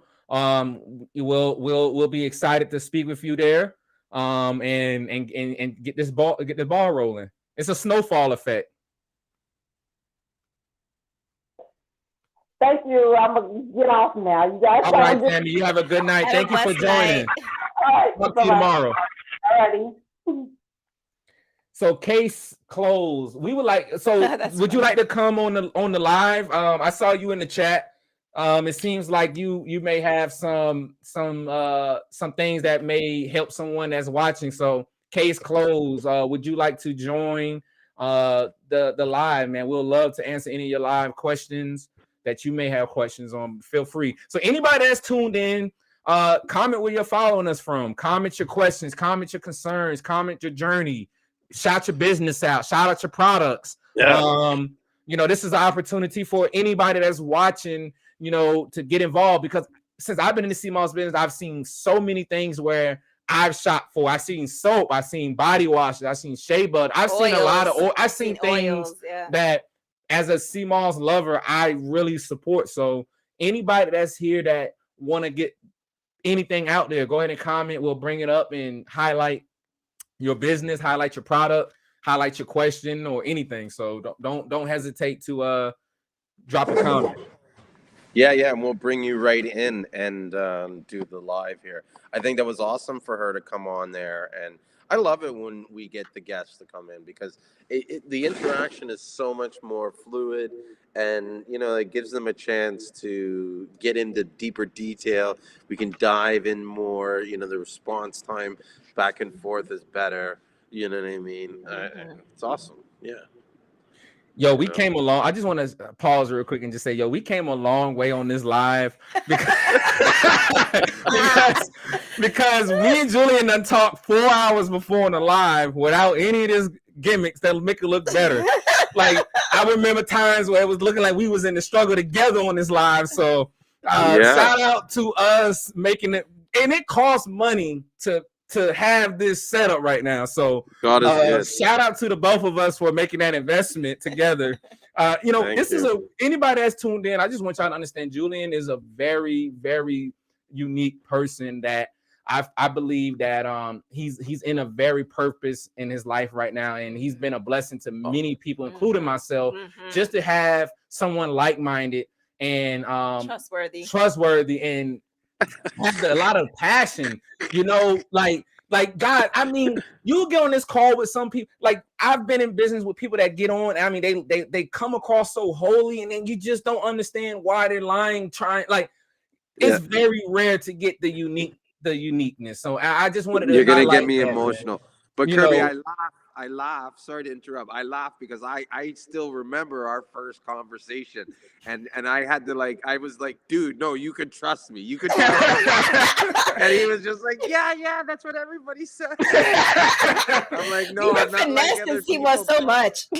Yeah, like because I would say some things to you, and you were just kind of like, "This guy's crazy." This, Yeah, no, this yeah. is not Like serious. guys, I promise. Like he had a thick skin to where, I mean, and it was so funny because that day, I remember, like that day, I was going to drive and meet somebody 4 hours away, who I was going to make a large purchase from, and I felt like I was even more hard on him, on Julian, because I was like, and I was hard on the other guy too, but I was extra hard on Julian because I'm like, look, Julian, like this guy said he has that, you know what I mean? So it was like, what do you have? It was like, well, what do you feel like you're going to tell me that the 10 other people I talked to didn't say? So, I really appreciate just the raw and just understanding that we was able to grow together. And I was wanting to highlight that, for us to be here talking and giving back, I just feel like this is a pivotal point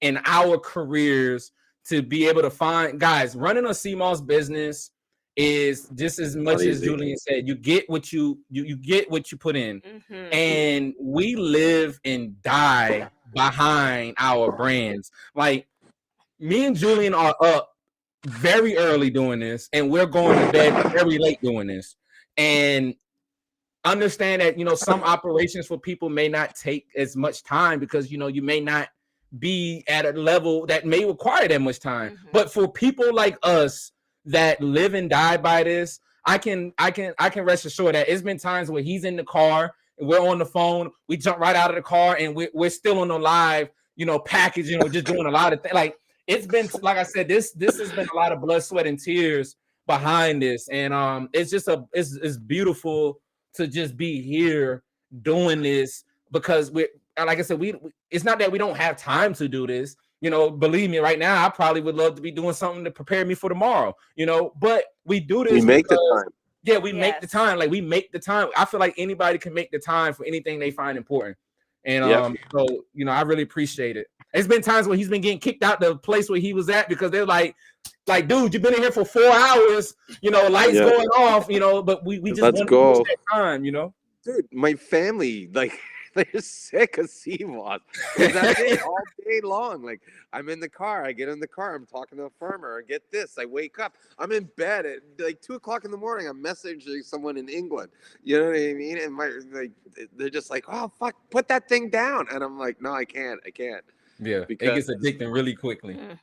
Yeah, I'm very passionate about Seamoss. I'm passionate about the industry. I'm passionate about the people in the industry, the community, everything. Like, there's a lot of shit I do behind the scenes that no one knows that I'm doing, and the time that I invest in helping farmers, helping buyers, like, you know what I mean? All kinds of shit. And it's because, one, I stick by what I say, and two, or I try to at least. And and one of the things I say is that the CMOS industry is huge. There's so much opportunity for us. I've started a lot of businesses, Kirby. There's a lot of shit that I haven't gone into detail, but and so I know enough to look at something and see the opportunity right there. CMOS is a huge opportunity. Huge opportunity. Yes, and it's definitely something that we as Black people need to utilize to our advantage and work hard on it and be professional with it and show people who we are. You know what I mean? Yes, because it's part of our ancestry. And another thing, before I go into what I want to comment on, Caesar said Case said, I'm sorry, I didn't mean to say Caesar. Case Close said, I can hear you all, but I can't, but I see still pictures. I'm not sure if I could chime in. So chime in. Feel free to comment. I'll pause my story because I know what I'm going to actually say. So let us know what you wanted to chime in on. Give us some comments. We'll give you a couple of seconds to get yourself together. But we're here. Jump in. Yeah. So one of the things that I wanted to just say is for people of our culture, give us the same respect because here's what the thing is that we will make mistakes. That's part of life. Not everybody's going to, there's been times where I remember COVID came, shipping was messed up. Like, give us the appropriate time to grow with you all and the patience as well, because this is something where if we grow as a community and take all the errors that's occurring and be transparent with one another, we can create a big solution for a better transaction, a better system, because we're not being controlled by, like, this is something where you can really build a business within a business within a business and just keep growing. There's so many world population. So we just want, it starts with each community. So we just want to be transparent that there's enough room for everybody to grow, but just allow us to grow in a community together, guys. Like, this is something where it's not that we're saying, you know, commercially we're trying to stop you from, you know, going, because we know there's places like Walmart selling it. We're not trying to stop you from buying it commercial level, but what we're trying to do is put you in a situation where you can be the one giving it to maybe Walmart, you know, or you can be the one in your community that is the Walmart or the Seamoss. You know, give your neighbor that's in this business the same respect of just growing with it, man. Like, you know, we cannot change and level up our situations unless you support. Like we don't make money because we just that good at it. No, we make money from it because we have a community. So in order for us to give back, like in our first 2 years, I can really say we probably gave more than $10,000 worth, maybe even $40,000 worth of just products alone, of how just in full, like, you know, we have a lot of different products, but we did it because we just wanted to get it out there. It's not necessarily saying the dollar amount mattered that much, but it's just to say, like, if the more you put into our operation and us, we're able to compete with some of these bigger companies that's not doing the small things that we know our communities need. Like, we are in our communities every day. We know I know how it felt to go to the hospital as a Black man and not get the proper care. I know how it feels to go into a lot of these places where a lot of things that's not being talked about,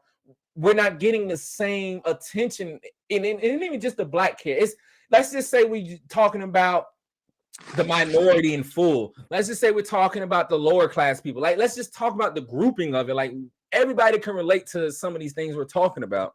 So this one product can open the door for a lot of world conversations. It's a tool.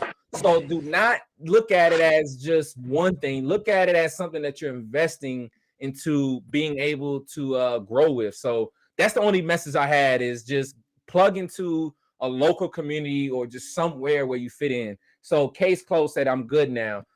So did you want to chime in, join on live? Like, what exactly would you like to join in on?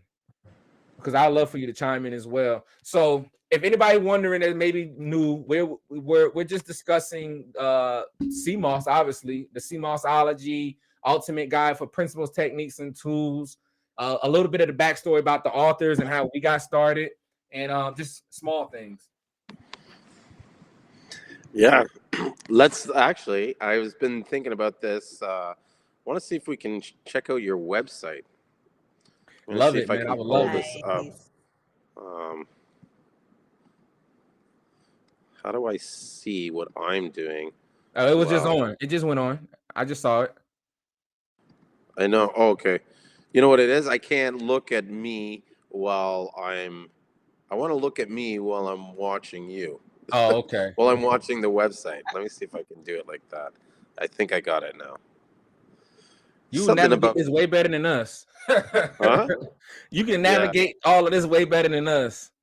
I've been playing around a lot of it by the background. Also, like, I've been using Restream for quite a while. I have it on my church. I do video streaming on for my church, and so I run the whole media department.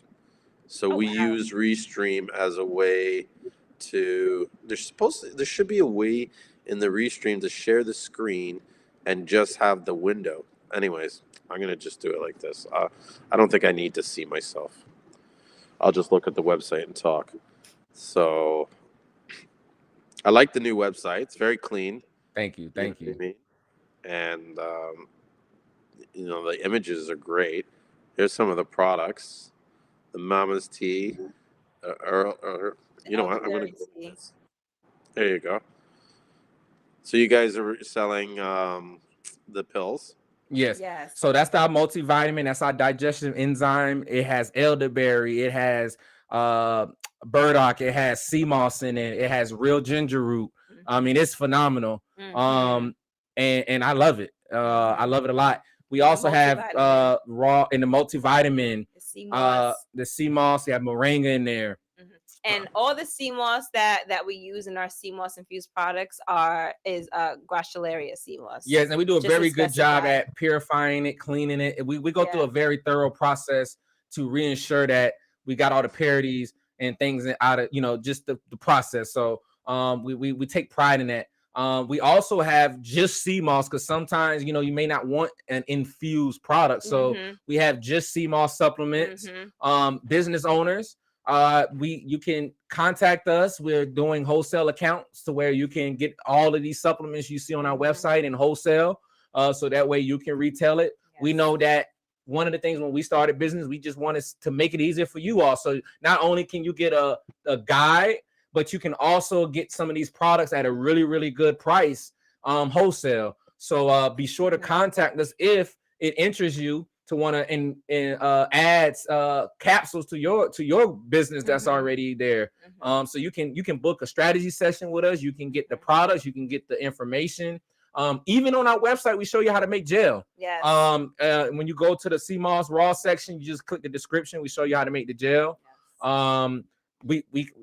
The raw Seamoss, you can get that at wholesale. If you want it already packaged up, ready to go, you can get that from us at wholesale. And then even with the raw Seamoss label, we have a scannable code. So once you scan that code, it takes you to an article that we wrote that explains how to make the gel, and it has a video of how we make it. And there goes the Seamoss. That's a beauty. Go look at that label right there to to the capsule when you get done. That capsule's a beauty, man. That capsule's a beauty. Yeah, we did all of this from scratch ourselves. Yes. And then also for our herbal teas, all of our herbal teas are infused with the Gratiolaria Seamoss as well. Yes. So all of our dietary supplements are infused with Gratiolaria Seamoss. Everything has Seamoss infused. Yes. Cool. Yeah, I'm just showing them some of the ingredients. Take 2 servings per day, up to say 5 servings. And of course, 1 serving is 2 capsules for anybody that's wondering. Yes. Yeah, and one of the things I wanted to mention earlier, I didn't get a chance to, is that you were talking about these different companies and supporting you in the Black community. It's not only just the fact that you're Black and you want to support the Black community. These are products that you guys take yourselves. These are products that you developed from your own experience taking the stuff. And so to me, it's like, do you want something from a company that formulates the product to sell you and really has no intention of taking the product themselves? Or do you know what I mean? It's like when you go to those guys that are like, Flint water's clean, right? And then the guy's like, okay, here, drink the Flint water. You know what I mean? Then they're like, oh. Yep. You guys, on the other hand, it's like you're like, vegan fiber's the best. They're like, here, try to you're already taking it. Actually, right now we're drinking the elderberry tea. Yeah, we're drinking the elderberry tea as we talk. There you go. Look, here's the elderberry tea. You for digestive and immunity. A lot of great explanation, a lot of great information. That it goes into the details of your product. And this is something that no problem. And I think this is something that people can use as a way, like if they're starting their own business, that they use you as kind of like sort of like the standard. Do you know what I mean? Yes. Like one of the goals that I have from doing this Seamoss business, and part of the reason why I'm always free with my information, is because I want to lift up the standards of this business. And the more people that are using what I have or what I've learned as a standard, it forces everybody else to sort of compete and live by that same standard. So the Seamoss industry, like as a whole, the community wins. You know what I mean? If I keep it all to myself, then how am I really, you know what I mean, growing this business? And in my mind, the idea is to always grow this business, because as long as I grow this business or do whatever I can to grow the industry, the more people there are going to be in the industry to sell to. Yep. Yes. You know what I mean? That's I know exactly. it's a little bit of a selfish reasoning, but that's the truth. You know what I mean? Is that in some ways, part of the reason why I'm actually doing this is to help protect my own, like, our business. Do you know what I Yes. mean? Because as long as the business grows, even if more people come in, even if there's more competition, the business, it doesn't hurt as much. Do you know what I'm Yes. saying? Yes.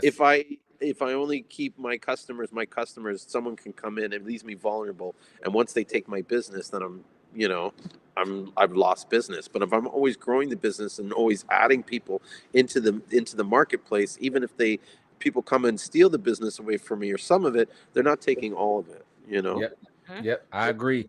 I agree. A lot of what you're saying is I agree. Like, we wanted to change exactly what you're saying. We Change the wanted to standard. change the standard. We Mhm. wanted to change what we want to be the gold standard. Like, at minimum, you can use this as a reference. We wanted people to come in years and years down the line and be inspired to say, like, Mhm. for us, it took us to go see a lot of other companies that they wasn't selling Seamoss. We went and we did Oh, out, like it took us a year to go look at many other industry leading for whatever they was doing and see how they was doing their website. We looked at their templates. We looked at so many different things that influenced us to just be to this standard.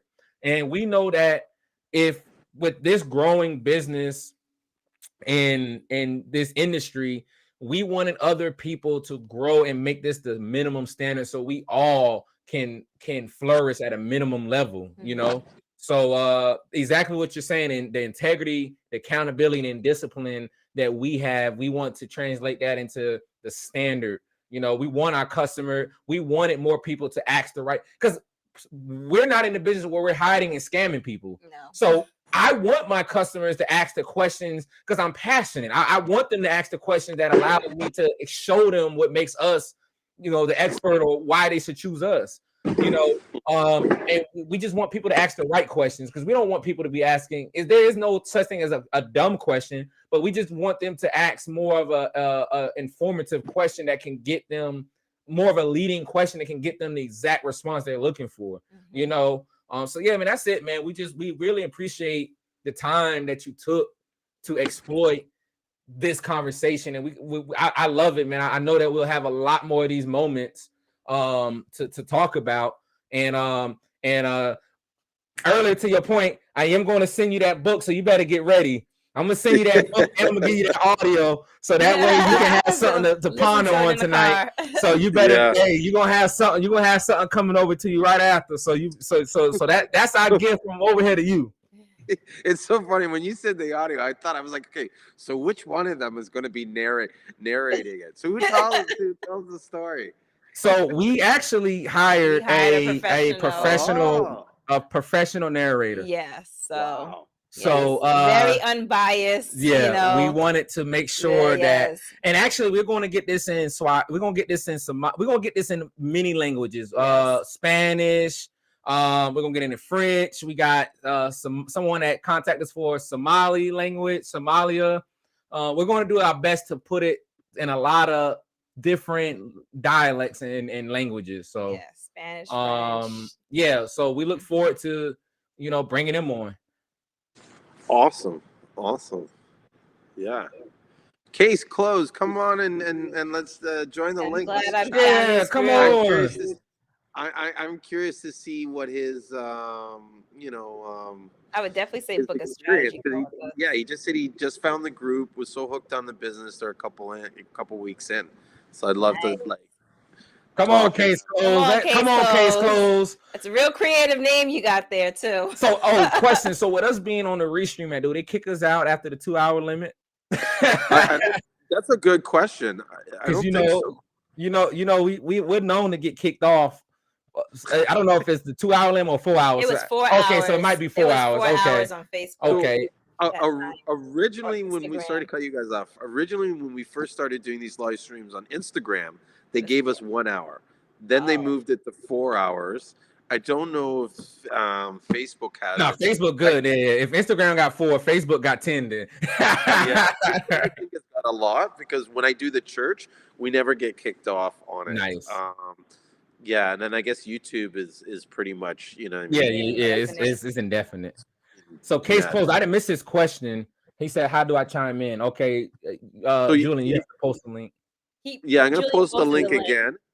But Julie you posted click that link, and what that will do is it'll take you to a screen where you can add in your name and stuff, and it will get you all set up. And then when I see you sort of in the screen, I'll pull you into the conversation, and you'll be able to talk with us. And that goes for anybody that's watching the link. We can actually have up to like 10 guests come in and have a discussion. So maybe even one day we should try and see if we can get like a chat party going on. You know what I mean? Oh, that'd be Do you remember the days back when they used to have like they just came out with three-way calling and used to do the party line? Did you guys ever do that? Yep. Yeah. Like, you know what's crazy? Like if you look at like how much like how you said 3, like before you wouldn't even be able to get through, like you knew somebody was on the phone because you couldn't get through. Now it's like it just technology has came and just surpassed any expectations that we never thought was possible.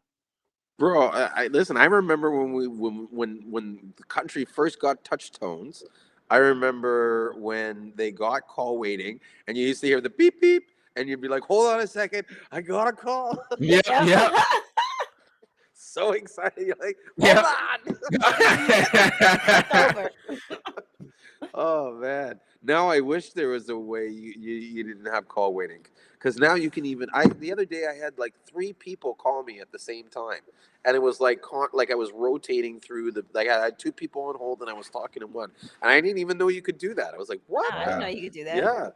Yeah, iPhone. It had anyways. Technology. Scary. Yeah, it's getting crazy. Next thing you know, they're gonna have like a hologram of people being able to talk to you, or you open your phone up and it's like they're gonna be there with you, dang there. Well, dude, you're not paying attention to the metaverse? The metaverse with Facebook, right? Yeah. Getting a little off topic here? Did you guys see what happened with the what was it, the Apes project, or not the Apes project, the Gorilla whatever? No, the NFTs. So I invest in crypto, so I follow it. There's this NFT. So you're familiar with what NFTs are, right? Yeah, non-fundable token.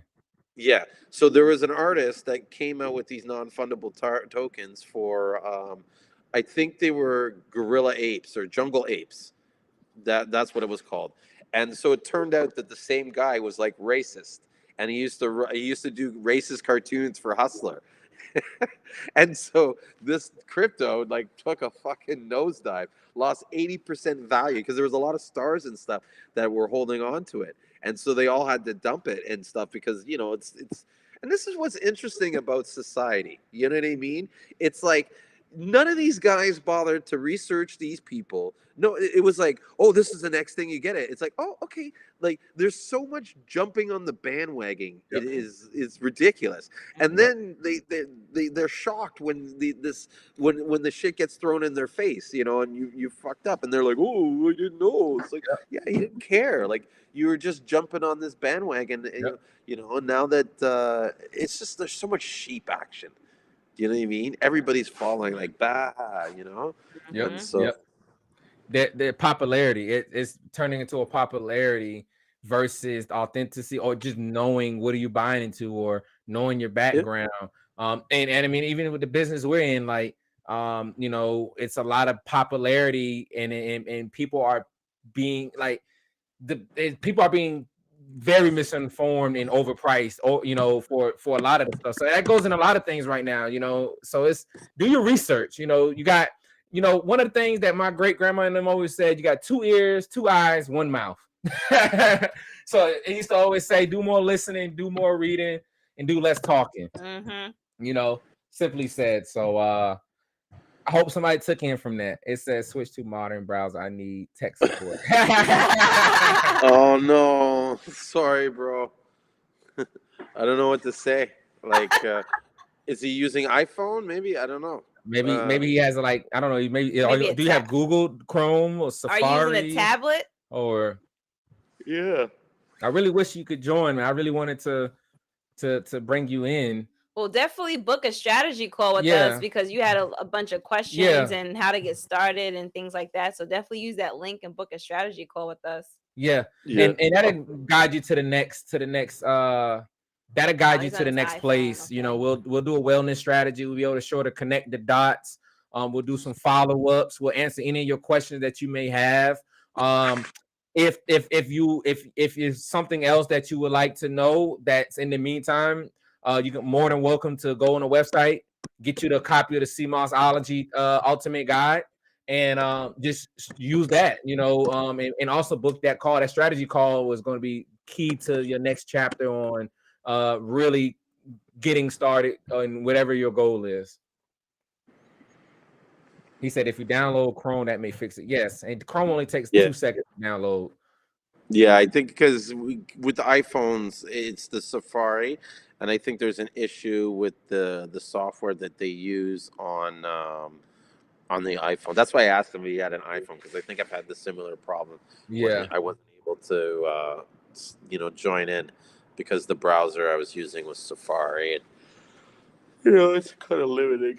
Oh, what a long day, man! I'm telling you, we the life of the entrepreneurs. You know, that's just what it is. So, but customers keep us going. You know, so customers and conversation keeps us going. But Seamoss. We definitely want to just make sure before we close out to anybody that we, you know, if anybody's here, you know, you can ask your questions. Case closed. If there's any reason you can't join on this live, you know, chat with us in the chat box. We'll answer your questions based on your questions in the chat. We'll bring it here on the screen as you ask. And if there's any reason that you can't join in, so just find a way to connect with us while we're here on this live. And don't forget to book that call as well. And we look forward to following up for anything we didn't answer today. Hey, I'm not trying to close out the room. I can still go and talk about Seamoss. Man, let's talk. Hey, whatever you want to talk about. I'm just stating the facts. It's been a long day. You know, we went and got these mics for a reason. You know what I mean? We can do this all day, all night. You know, we like the Temptations over here. Yeah. And you guys sound great, by the way. I gotta get my mic. One day I'll get it to going, but maybe I'll do the gold mic. I'll be like, yo, MC Julian live from Canada. The Seamoss Gold, the gold mic. Hey, I like that polo, man. I saw that polo earlier, man. I was like, yo, that looks like my size. What? The shirt. Oh, this? Yeah, man. That's a nice shirt, man. You know, it's a Ben Sherman. I got it from Costco. Oh, that's okay. Dude, I live in Costco. Costco is like the best. Yeah, it is. Costco got some really good deals. Like, I love Costco way better than say shopping. I don't like going to Walmart. Walmart, I don't know, for some reason I feel evil going into Walmart. Yes. Do you know what I mean? Like, I'm shopping at the devil's grocery store. We are. Like, we always feel like that. Like, yo, you ever looked at like just the landmarks of Walmart, and then like, you know, I always look at stuff like why, like every time I go to Walmart, it's always like a blood truck. More than like every week I go to a Walmart, or if I'm passing by Walmart, it's like, why is it a blood truck sitting there asking to collect people blood? Like, y'all don't want to go to Publix and collect blood? Is it just Walmart blood shoppers y'all want? Like, it's just weird, man. Like, I pay attention to stuff like that. You know, I'm always looking at like why, like the landmarks and stuff. So yeah, I understand, man. Like, Walmart definitely gives you that vibe. The amount of people whose lives centered around, like, I'll tell you why they have the blood truck at there, because most people spend their lives at Walmart. They go to Walmart, they go home. They go to Walmart, they go home. You know what I mean? They want something. They're like, oh, let's go to Walmart. Like, some people just go to Walmart just to shop around, just to, you know what I mean? It's like an event. Shout out to South Carolina, because, you know, we don't have, like, well, I'm from a small town in South Carolina, and Fort Worth, South Carolina to be exact. But Walmart is like it used to be our like social, like we, you know, like Walmart. Yeah, like we used to go to Walmart, you know, to just socialize, or it was like our mall because we didn't have like our mall. So Walmart was always like the pinpoint location. Like, yeah, just meet me at Walmart. Like, oh, okay, Yeah. Try to find you somebody out like that single girl shopping. Walmart always got somebody in there that's single. So Walmart was just always that conversation, like the chat was looking at like what's in her shopping cart. Like, oh, I know she's single because she got a whole bunch of these hot pockets and instantaneous stuff. So it was fun. Yeah. Man. Like, Walmart. Good old Walmart, man. But yeah, I love Costco. Definitely. I do like Costco. Shout out to Costco. They do have some really nice shopping experiences in there.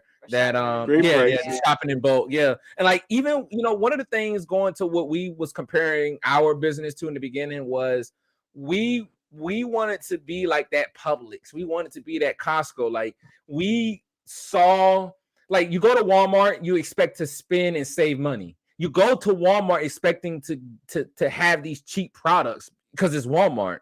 When you go to Costco, you go to Publix, you can almost bet that you're going to spend more money there because the quality is different, the experience different, the samples are different, the shopping carts are different. Like it's the small things that when I shop that makes me want to spend more money. Like when I go to Target, I like they buggies. I'm not gonna lie. When I go to Target, I love the buggies. Like it pushes smoother. It's a stronger plastic.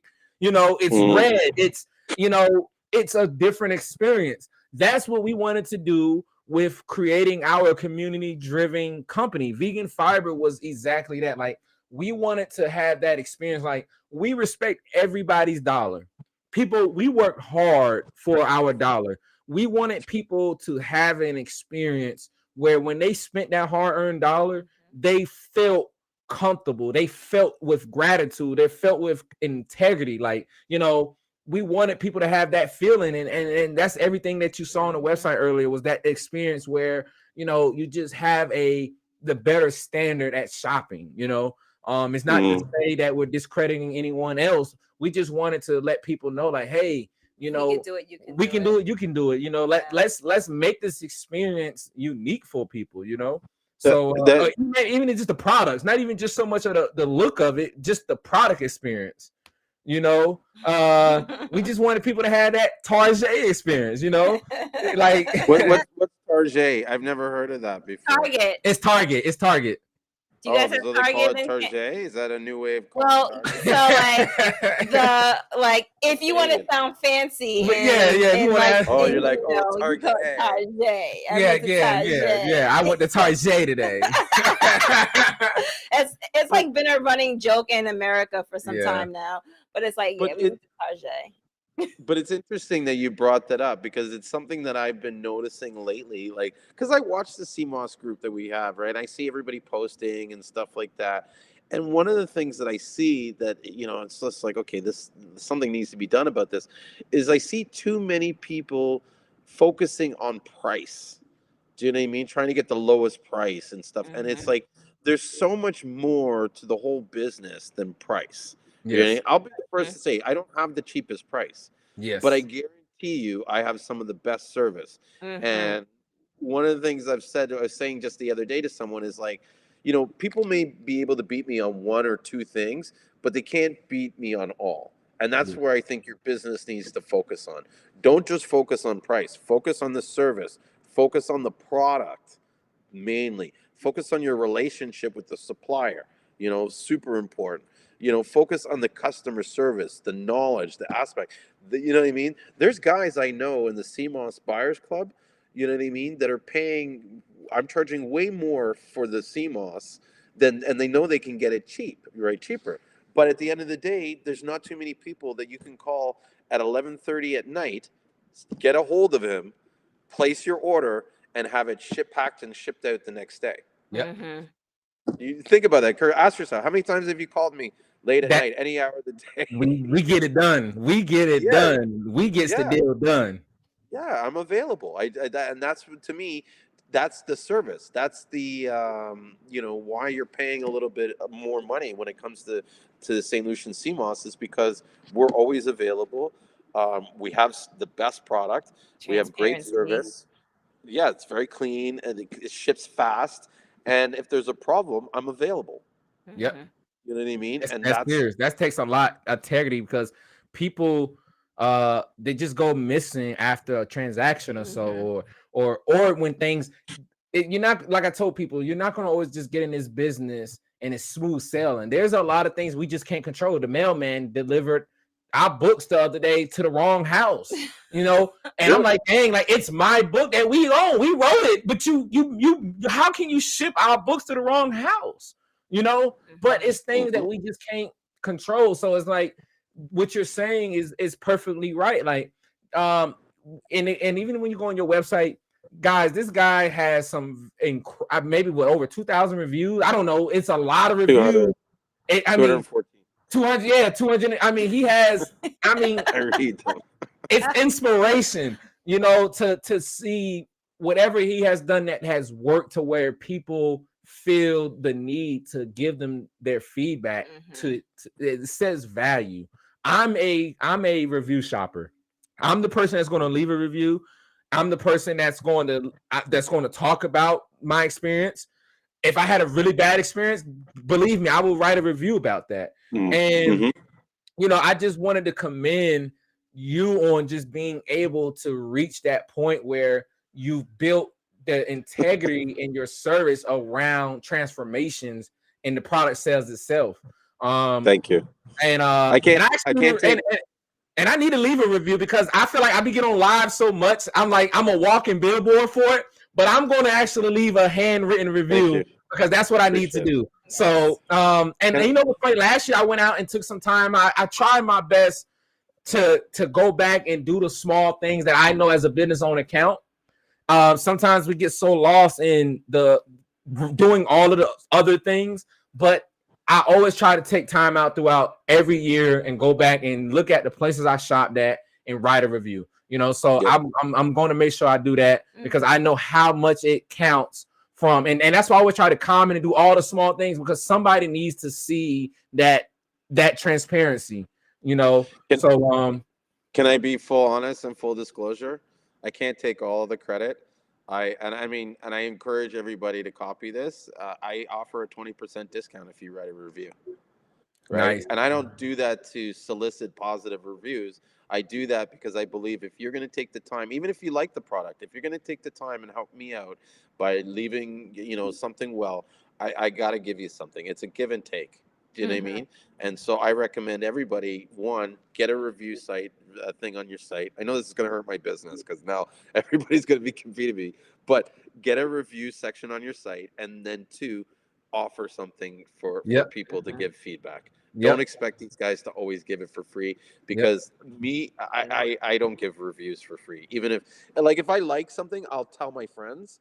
But for me to get online and write something and spend my time, you want to get something, and we do the same. Like we offer like 15% for review, but no, it's what, like, I value time. Like I value the fact that you took the time out to give us to help us in the future. I agree the same thing on what you're doing, and I think that's excellent that you're very transparent and just how you saying, man. Today you're just always transparent and making sure that it's clearly understood on your message.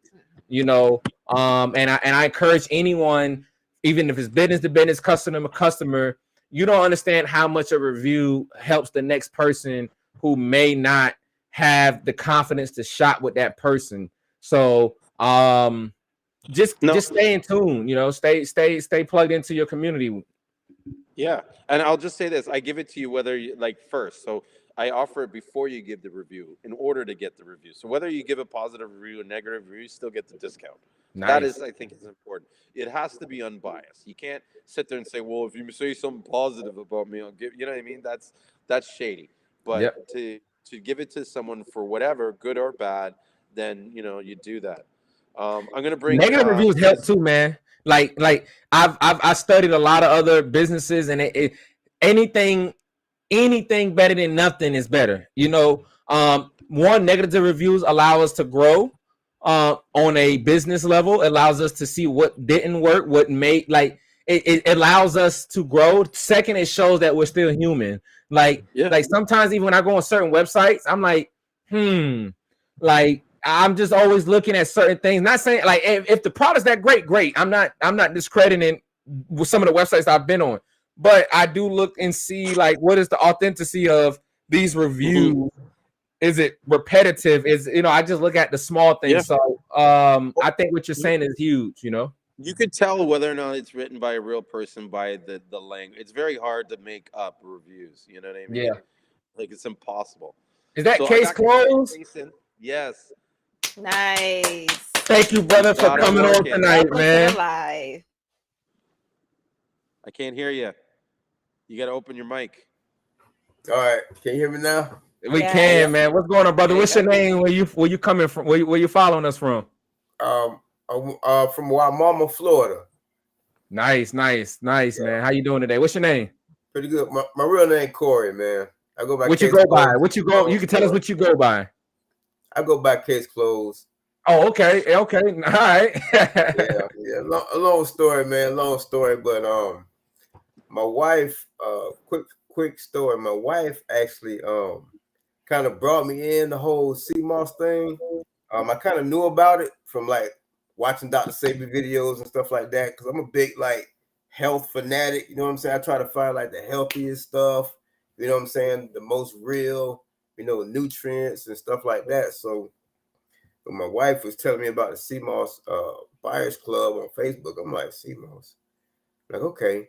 Because I never really seen it like in person, to experience it. I never took any of it, but I always kind of was like curious about like what is that, man? So she was like, babe, I just bought some. Like, bought what? Just bought some Seamoss. Like, oh, okay. And she bought packages came to the door, man. It was like 25 pounds or something like that. I was like, what? All this stuff, man. Like, what's wrong? So she was so excited about it, man. And it was just amazing, man. The joy in her eyes, was like, babe, I really think this can be something big. So I'm like, okay, all right. We'll see what's popping with it. And she been on it like heavy ever since, like fell in love with it, man. And like I just can see it on her face, like, man, she really, really is into this product. And she's doing a lot of research on it herself. So I'm kind of like, all right, let's go ahead and jump in. Because I'm with it. Anything healthy that's good, you know what I'm saying, come from the earth, I'm with it. So that's kind of just jumped in with it. How long ago was that you took that plunge to start on your journey? She got sick. This was like, I want to say like 2 weeks ago. She had got COVID 2 or 3 weeks ago. She came down with the COVID, you know what I'm saying? And she was down, man. Like, it did a number on her. So she was in the bed for like a week, 10 days, something like that. And she was just kind of like, man,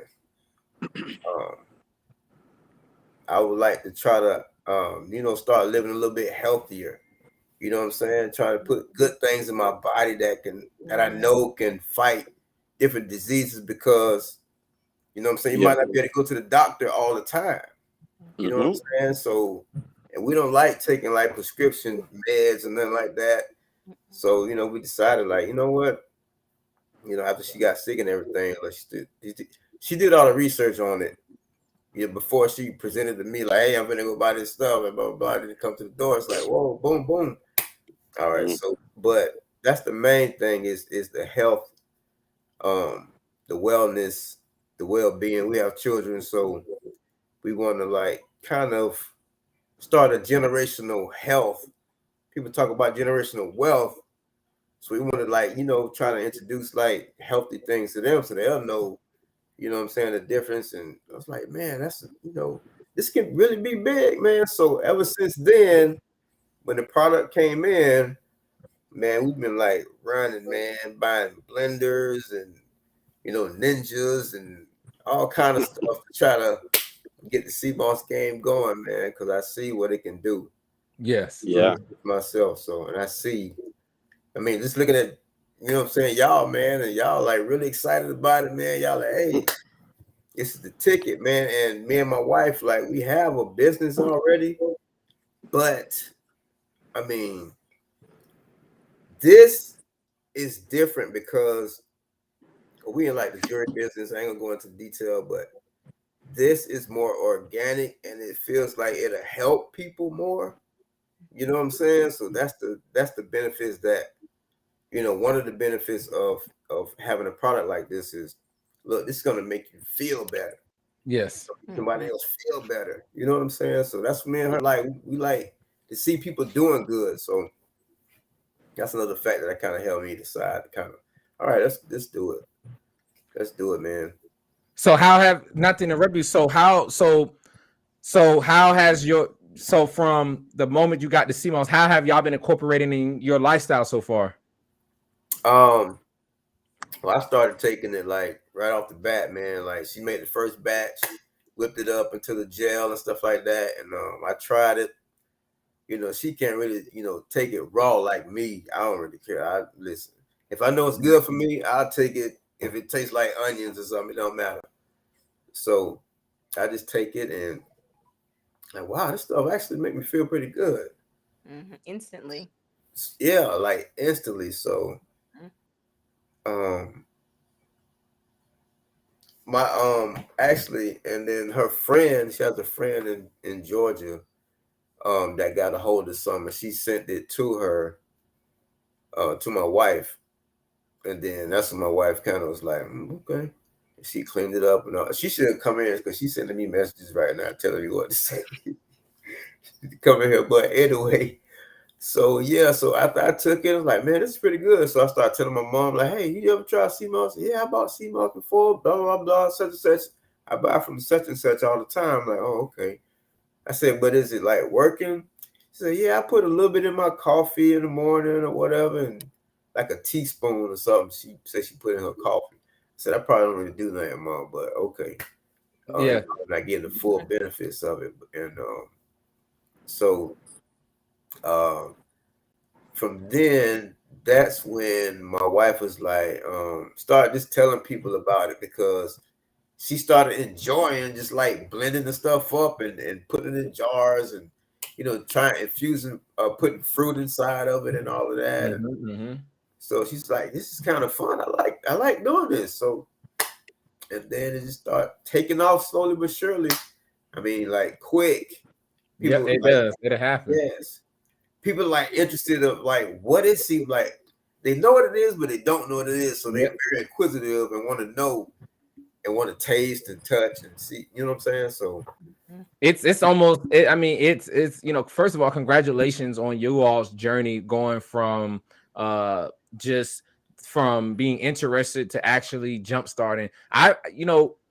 Anybody who takes that leap of faith got my vote initially, because to be on a sideline watching and then to be in the game is two different things. So congratulations on starting a generational change. Like my wife here, she's been able to change our foundation from womb to birth. So it takes a toll in the family. It just changes how you think and how you talk. It changed. One of the things is mentally, when you've checked out mentally, everything else follows. So when we don't feel better, we don't do better. When you start to feel better, you start to do better. It's a lot of things that start happening from just feeling better.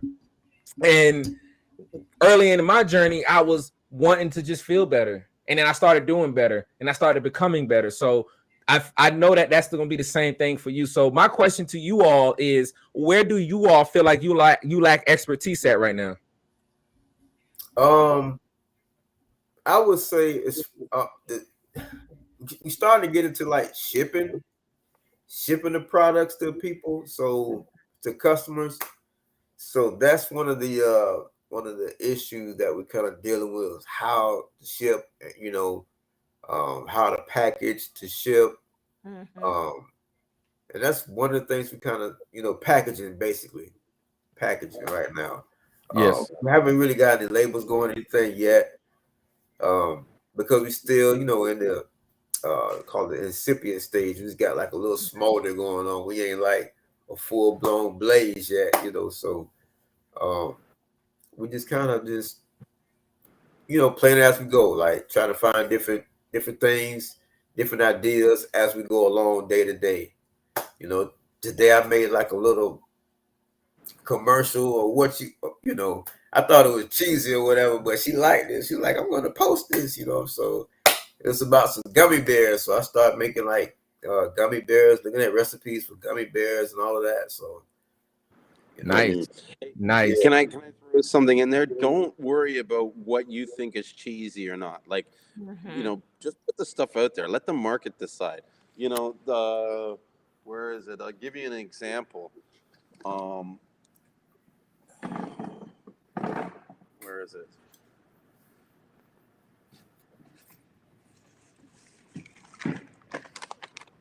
Do you know how many people I've shown this label to and have said that it's cheesy? Do you know how many customers have called me to tell me that it was cheesy? None. No one has ever called me and said, hang on, we love your Seamoss, but that label, I don't know, it's got to go. Like, it's good to have a good label. It's good to have a clean website. It's good to have all that stuff. But don't let that stop the journey. Yep. You know what I mean? Because what I find, I'll give you another example, and I hope my friend doesn't see this video because he'll be pissed I say that. Actually, no, I hope he sees this because I want to make a point. Right? So I had to ditch my iPhone and go to the computer, as y'all can see. Hey, I'm glad you made it. I'm just glad you made it. So look at this label. It's beautiful, right? Great design, everything. Now, it means nothing because he's not out there selling it. Yeah. You know what I'm saying? You could have the best label. If you don't have everything behind it to push it, this label is just a pretty label. Pretty label, Yep. You know what I mean? Focus on putting out the business and making it run first. Get your label like this and get it in the hands of the people, and then work on this label. Because another thing that I've learned in business is that if you spend all this time getting out the label, you could put out this label, all this energy and stuff, and then realize when you get it to the market that there's something about that label that the market doesn't like. Yep. You know what I mean? Then it's garbage. You have to start again from scratch. You've wasted all that time. Like, my friend is wasting all the time getting all this stuff together, and I keep telling him every time I speak to him, just sell the shit. Just put it in a package and fucking sell it. Yep. Then, when you have more time, come back and get this stuff going. I agree. Just how you're saying we're sort of figuring things out as they go along. That's the way the market is nowadays. It's back in the days you have to get your stuff right. You have first impressions are everything. There's so much crap out in the world that it's like, even if you did put a shit product out there, you could pull it back and within a month everybody's going to forget it. Do you know what I'm saying? Like there's just too much. Like, it's like we're getting shit piled upon shit upon, and it gets. Think about things that you've remembered from a month ago. Most people don't forget it. So, I guess my point is that there are a lot of second chances, and the market is constantly changing, and so you have to get in there and sort of swim and see where the current is going, then to try and look at it from the outside and try and guess where the current is. Because if you stand outside and try and look at the current, by the time you get in there, the current's probably, the tide's changed and it's going the other direction, and you're fucked. And you can earn while you learn. That's the major thing, is that you really, good choices only come from bad experiences. Yeah. Seriously. And I want y'all to think about that. Like, in order to make a good decision, you have had to have a bad experience. So true. A lot of this journey is going to be earning and learning and making bad choices. So, and I'm not saying bad can cost you, but it's just in a way where, in order to get to where you need to go, you got to crawl before you walk. You got to make a couple of mistakes. You got to get some feedback.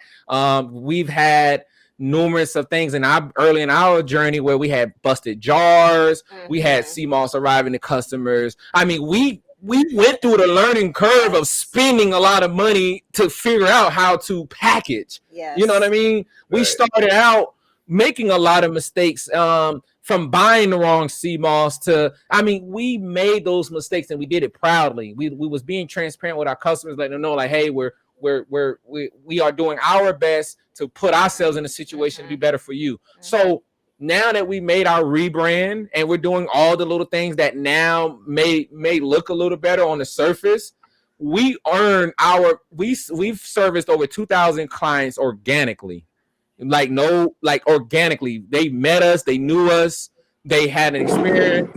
And you know what happened when some of these apps crashed or certain things happened where we was depending on the money to come from these apps? We was still having customers give us a call because they knew they can contact us. We had a relationship where I got a customer right now. She don't care what time in the morning it is. Right. She don't care what I'm doing. She will call me until I answer when she needs her fix. I'm dead serious. I love her to death. I value that, and sometimes I have to prepare myself to answer the phone because I'm I'll be doing something that's very important, but she's going to keep calling. And if I don't answer the phone, you know what else she's going to do? She's going to call me on Facebook. She's going to call me on Instagram.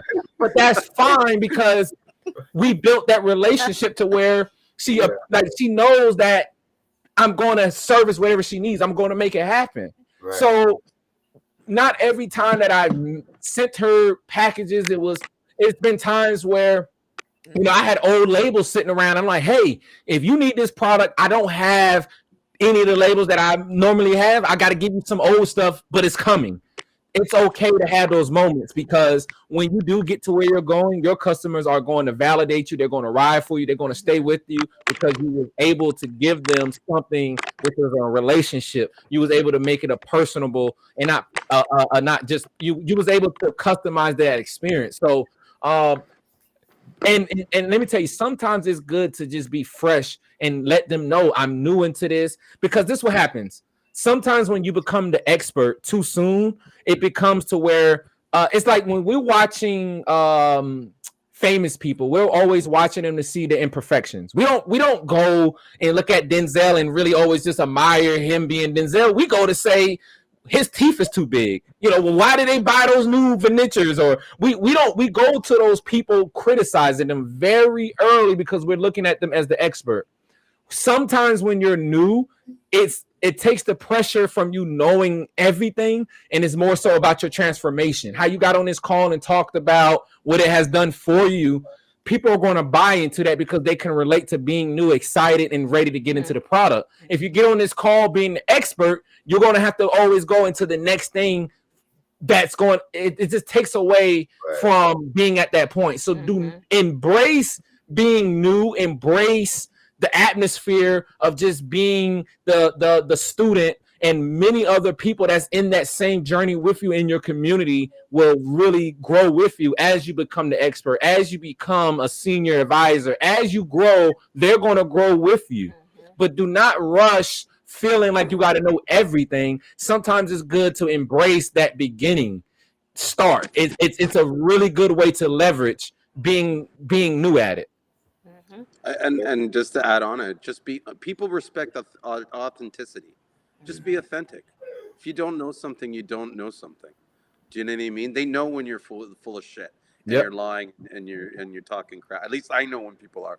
And a lot of times I don't let you know that I know because I don't have the energy to expose you, because to me it's like, well, let him be. You know what I mean? Like, he knows he's full of shit. I know he's full of shit. Just let him be full of shit. And you never learn anything. But if you humble yourself in a way and say, okay, well, I don't know this or I don't know that, the universe, God, whoever will show it to you if you want to learn it. Like it's like I always say to people, it's like we don't know anything. Do you know what I mean? And we have to accept that and be realistic about that in order for us to learn something. If you think you know everything, you'll never learn. You'll learn nothing. Yep. Right. You're right. Right. Yeah, so you got to be honest and say I don't know this. You know. Yep. I think that's one of the major problems that we're having in the CMOS industry. Is too many people are afraid to be honest with themselves and realize that they're not the expert. They hear something from someone else, and rather than question the information, they'll be like, "Well, I can't." You know, that's questioning my own intelligence. You know what I mean? Like, what? I'm dumb. I don't know this. No, you don't know. You don't know anything. I didn't know shit about CMOS until I started. Yep. Do you know what Likewise. I mean? But it's because I respected the fact that I didn't know anything that it led me to these areas where I started learning stuff. Right. You know. And it's been many times when me and him got on live, and not to interrupt him, we educated each other so much through our process because we was on two different sides of this business. So you have to form your mastermind around what you don't know, you know, and open that portal so that way you can get to where you need to go quicker. Like in order, like I would rather, like I was saying earlier, like find someone who's really, really good at what you want to do in anything in life. If you want to learn how to, you know, be the best basketball player, you want to learn from the best. It's the same with Seamoss. Like put yourself around those people who are where you want to be, and then when you get there, you find the next person to where you want to be. You know, and just keep learning from those people, and then you'll get to where you need to go. And I can assure that because that's what I've done to further myself, you know, is keep putting myself around people and content and information that allow us to evolve. I learned a lot from Shayna, from just because she's on a whole different side of what she's done in the CMOS business and how she's cared for it, for natural care and perinatal care and woman.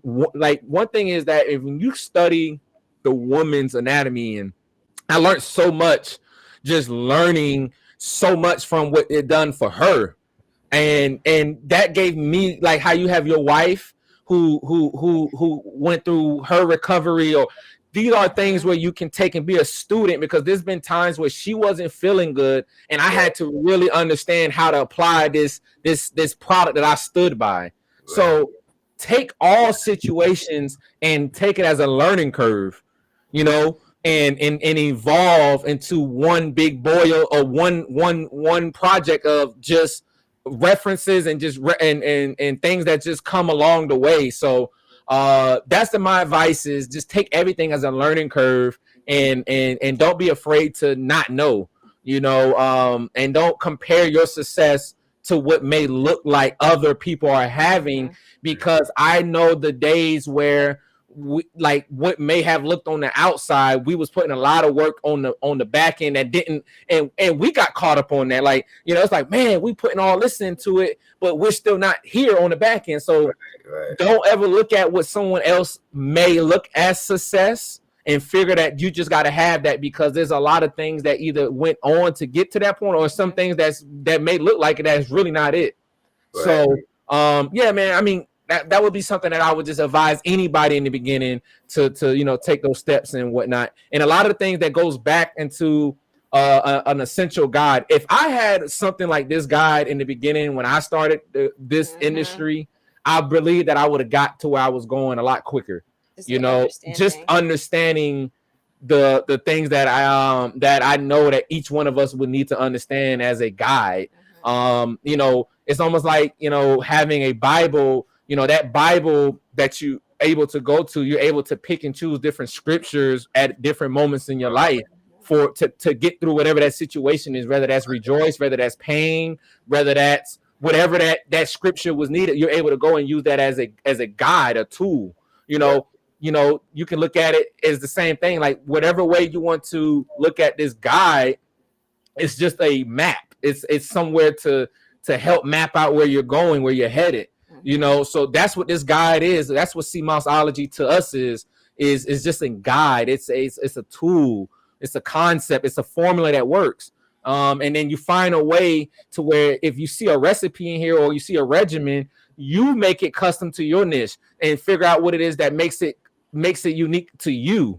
You know, it's not to say take the same thing and just duplicate it and then you stop. Like, no, take what's in here and create your own guide, create your own story. One thing about the Bible that it taught me early on is that it's history, it's his story, you know, and that's kind of what this guy is like. Hopefully, when we get to the point when this thing gets so thick, it's because we teamed up with more people and learn even more to put into the next version. So it's not to look at it as it stops because we put it out. It's to be continued.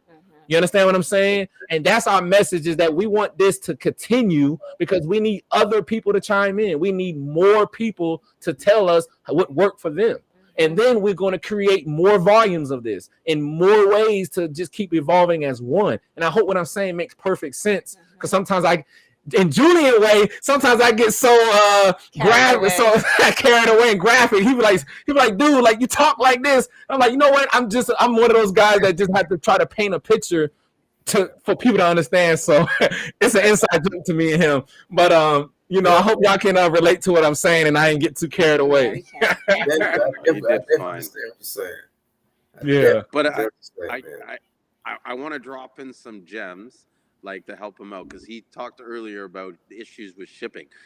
Can you share with me, Kirby, what do you use to ship your gels? And so when I was one of the things, one of the things when I started shipping the gels, we started getting bubble wrap. We started getting those little foam popcorns. We went through so many stages. Like we went through the duct tape. We went through saran wrap. We went through certain bubble. Like we went through, well, not duct tape, the packaging tape, the clear tape. We went through the stage where we was like, that looks ugly. We don't want our customers. And we had stuff coming in like we're smuggling drugs. Like at one point we saran wrap. I mean, we went through all the stages in order to understand a concept that worked. So we eventually transitioned out the glass jars, and we got some food grade containers where it was seal proof, to where you could tell if it was tamper proof, which we offer people that want to work. We offer that in wholesale as well. So we started doing these tamper-proof plastic jars, food grade. That worked perfectly. One of the things is, like, I found that was those popcorns worked really well. And getting the popcorns, we ordered it in bulk. And we had bubble wrap. Bubble wrap worked really well. And it's not so much of just getting the bubble wrap, but understanding the technique of how you need to have it in the box to where it doesn't move. Like, another thing we found that was really important is making sure you have the right size boxes, because in the beginning I started getting bigger boxes, and then that let me saw that it was cracking my jars because it was just too much playroom. Then I had to understand the positioning of my jars. So I went through a lot of stages of understanding, you know, what sizes and how it fits, you know, where I need to put the cushions at in the box, where I don't need to kind of cushion it at. Understanding, you know, there's been times where customers sent me pictures of their box, and I just felt so I like the mailman looked like he stumped, like the box came in so messed up. I was just like, wow, like I can't believe that the mailman, you know, looked like he bit a hole off the box and ran it over. So you know, some things you can't change, but we went through that. So to answer your question, Julian, I recommend to this day the popcorns, the food grade jars, food grade jars. Sometimes, and that just depends on your situation, because some people like the glass, because I do see certain changes in glass versus the food grade jars, and it's all to your own discrepancy. We had no problems when we transitioned, but some people like the glass. It just all depends. So the bubble wrap is a really good way to go. And you know, that would be something that I would say: the bubble wrap, the popcorns, and that would be a good start. You know, just really, as far as packaging, really not having too much wiggle room in the and box, not too much wiggle room in the box, and understanding your size differences and playing with it a little bit, because you can sit the jar up and down, you can do a sideways. You just have to understand the concept of that order. Okay. Now, as far as like shipping it cold, like refrigerated, does it have to be? I never. One of the things. Okay, I'm glad you asked that question. I never. I never refrigerated my Seamoss. Every Seamoss gel that was ever made in our community was made fresh. Yeah. What we would do is, because this is what I realized. I realized that when we used to refrigerate our Seamoss and then send it out, it was changing too much temperature. So like the fresh, like one of the things why customers and this, somebody might, but this is not even a secret. It's just something that never came about to talk about. Some people will always ask, like, what made it so different? One, the cleaning process. Two, how we just went about it. But one of the major things is that it was always made fresh. We always made our Seamoss fresh that day. Like, even if we had to wake up that morning, early that morning, and just have it prepared to ship out, we made whatever day we made that Seamoss, it was mailed out that same day. You know, regardless to how it had to prepare. I don't care if I had to wake up 2:00 in the morning to prepare it. It was always made fresh, going out that morning. I didn't like changing the temperatures from cold to hot, and it just was too much. So we always made it fresh, and that gave us a leverage on just getting to the door of it. We didn't change the temperatures to where, you know, it does affect it affects it. It really does affect that freshness when the customer get it, you know. From my personal experience, not to say that it you know, just my personal experience, it changed drastically. Okay. I'm on mute. Sorry. So I don't make the gel, but this is the packaging that I have for my own gel.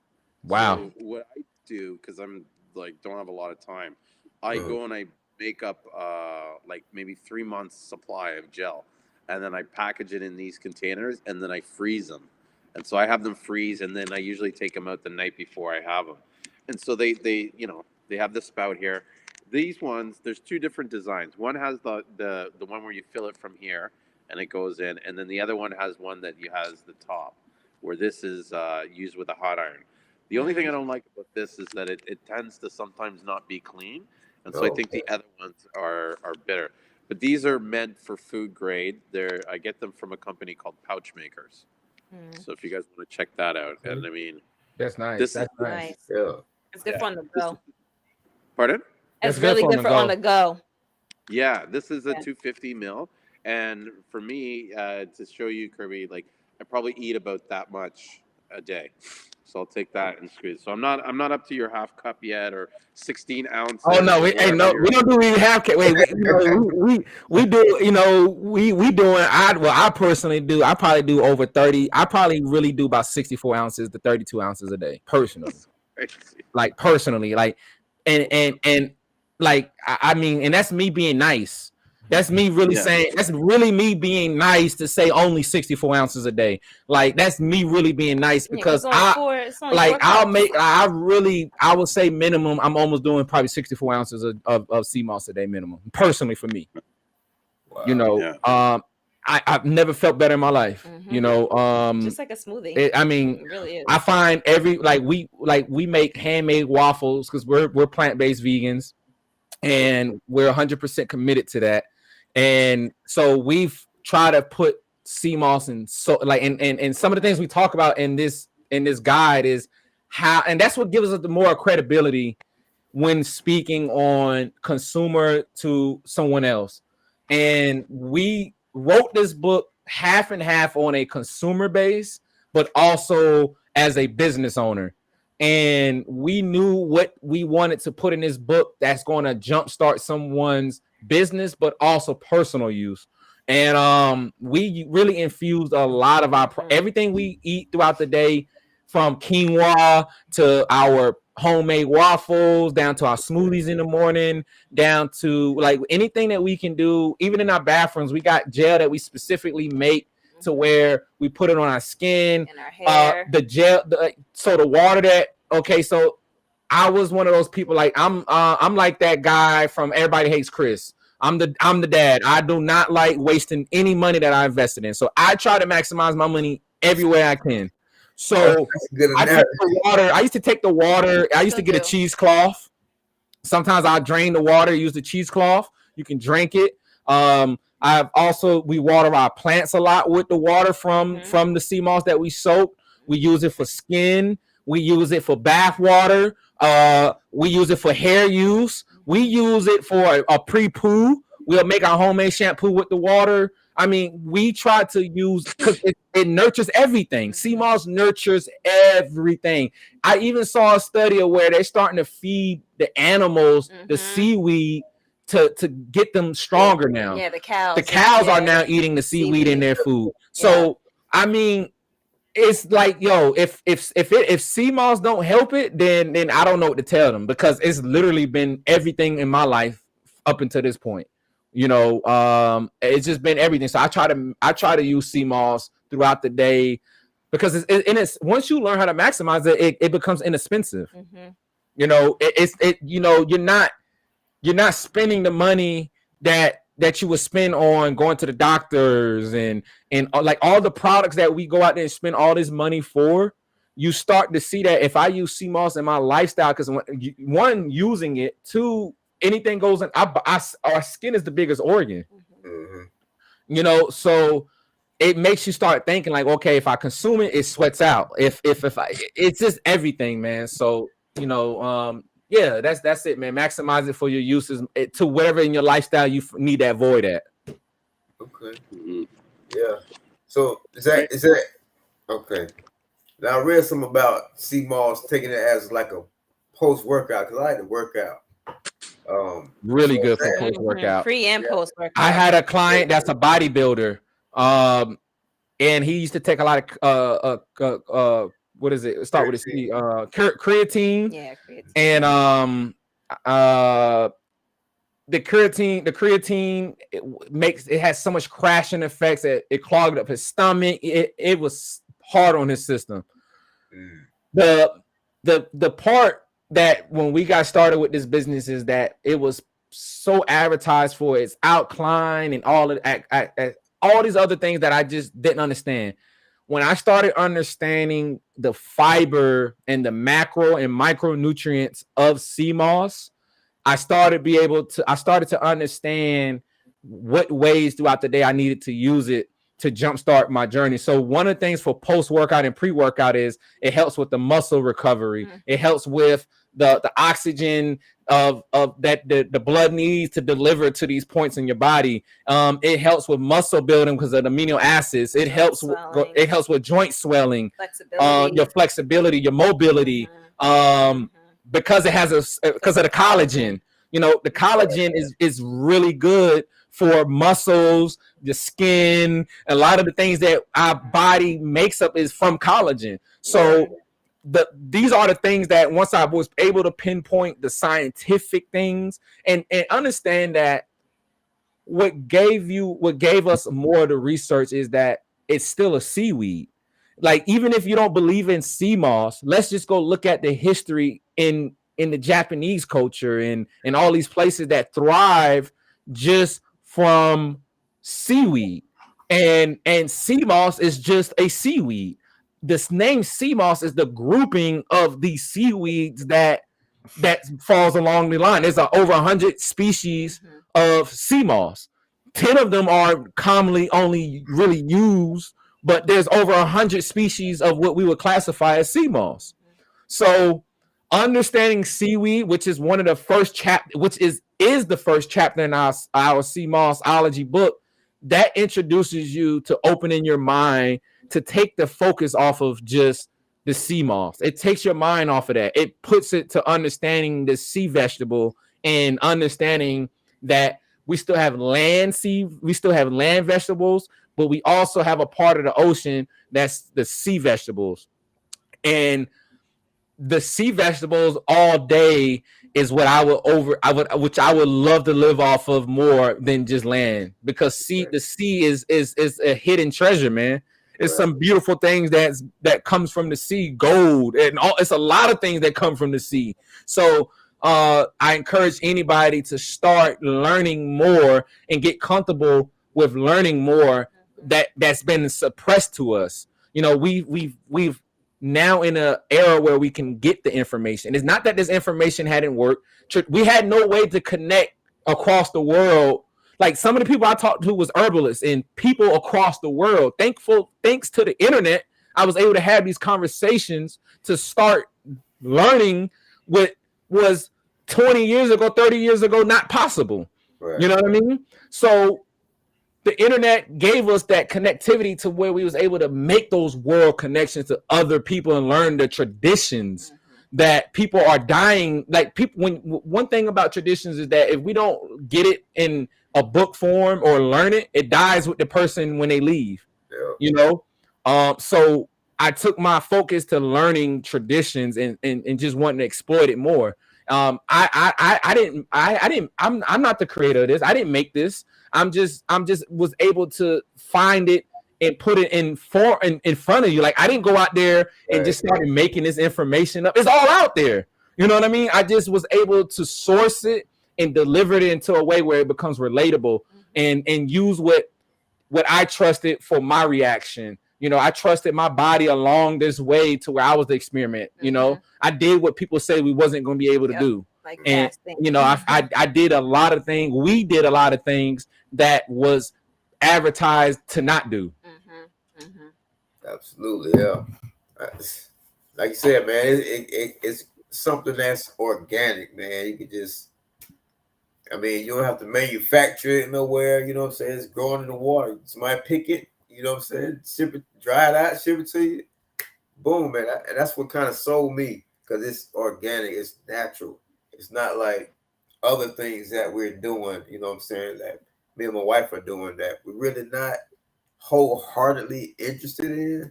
But the Seamoss is like, it just grabbed our attention. It's like, man, listen. It's like God was speaking to us like, hey, man, this stuff is out here just all over the place. You got to go and buy it. You know what I'm saying? You got to, you know, make sure this stuff in the bag and make sure this, you know, the pieces ain't broken, this and that. But this stuff right here, I mean, it's plentiful. Everybody can benefit from it. It's not just geared towards one person. You know what I'm saying? A group of people or a civilization of people or whatever. But it's geared towards everybody. Anybody can take this stuff. So that's what, you know, we're excited about. And also, we was kind of wanted to ask a few questions about. I know I'm not sure what state y'all live in or where y'all. Florida. We're in Central Florida ourselves. Florida. Okay. All right. Orlando. All right. So. Yep. Exactly. Yep. Oh, I got family in Orlando, man. So that's cool. So we was thinking about like permitting and licensing. We're not sure if this is like a food or something like that. You know, how are we, you know, get licensed to like actually sell this product on a broad scale versus like right now we kind of like, you know, word of mouth, so to speak. So that way I can understand your question. So give me a scenario of what's large scale so that way I can give you the right answer. So what would you consider large scale? Are you saying business to business or just a large scale of people going to places and set up at? Like, help me understand your question. Not like a vendor event, but let's say like there's a store or something that would like to have our products in their store.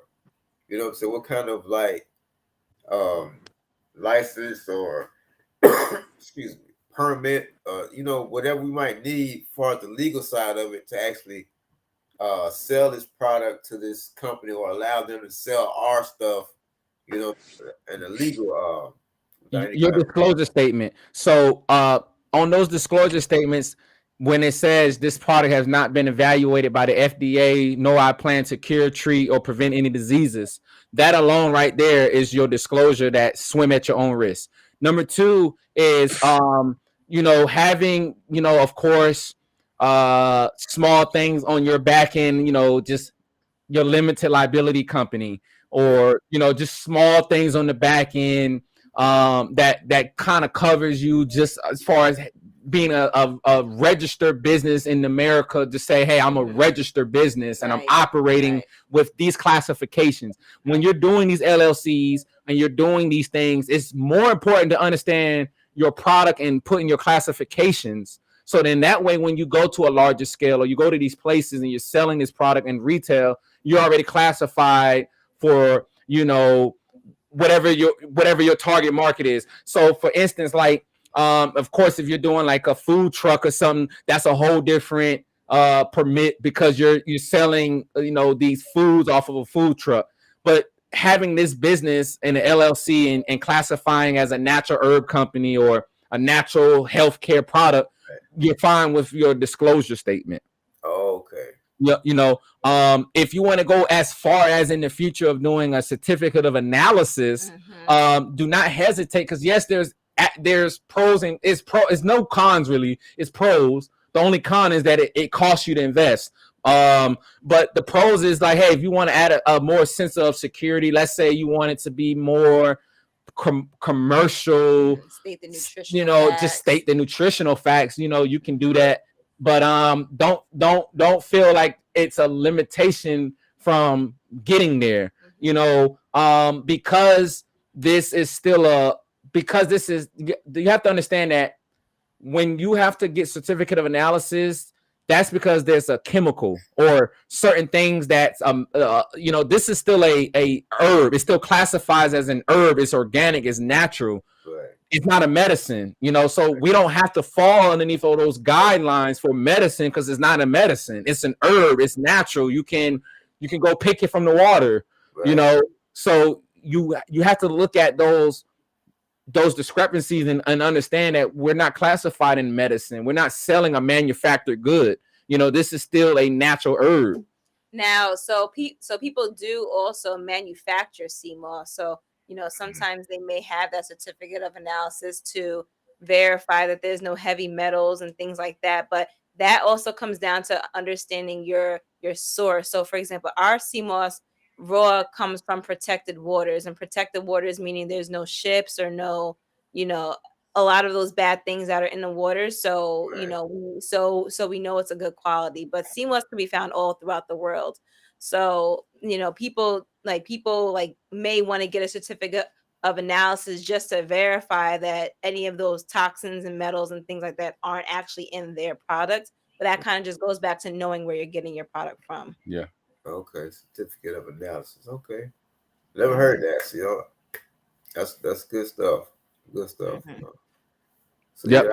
And even with the certificate analysis, a lot of those places, when you do go, you have to send them the product. Like there has to be a certain quantity, it has to weigh a certain amount. It has to be in the form that you want. Like if you can, that you're selling in, it has to be the finalized product of whatever you're putting it on the shelf as. And it's a process that you go through to get the certificate analysis. And all it does is just states from their labs what they found in the product, whether it contains this amount of iron, that amount of zinc, et cetera, et cetera.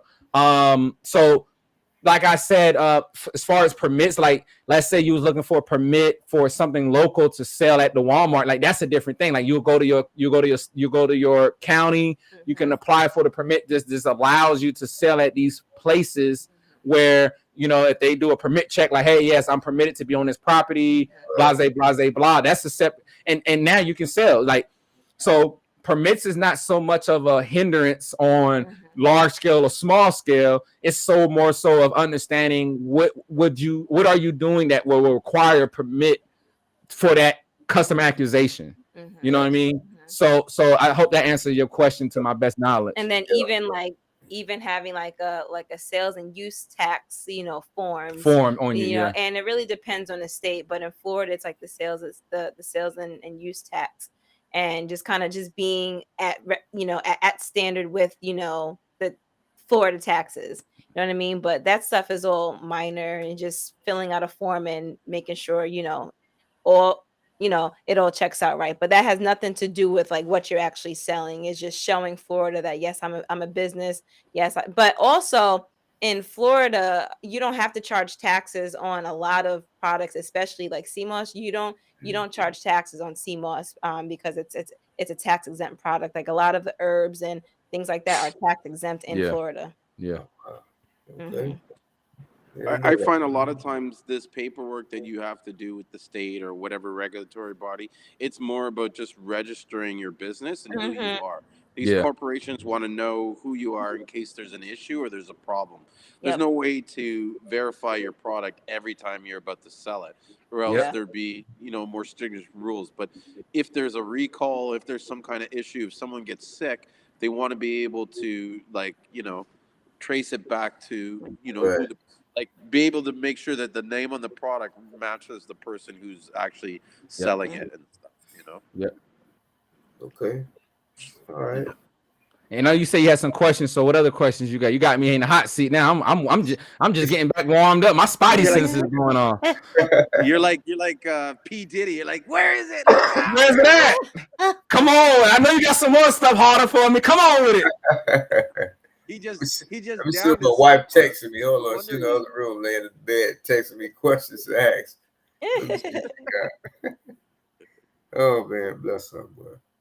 And anybody that's watching, y'all more than welcome to comment in your questions and jump in line if you want to get on the next call. So just keep on asking questions because we all here to learn and earn together. Right. Yeah, man. Um, So is your wife in the next room texting you messages on what to say on the video? she texted me. I'm just kind of sifting through the messages and say, all right, Where's she now texting you?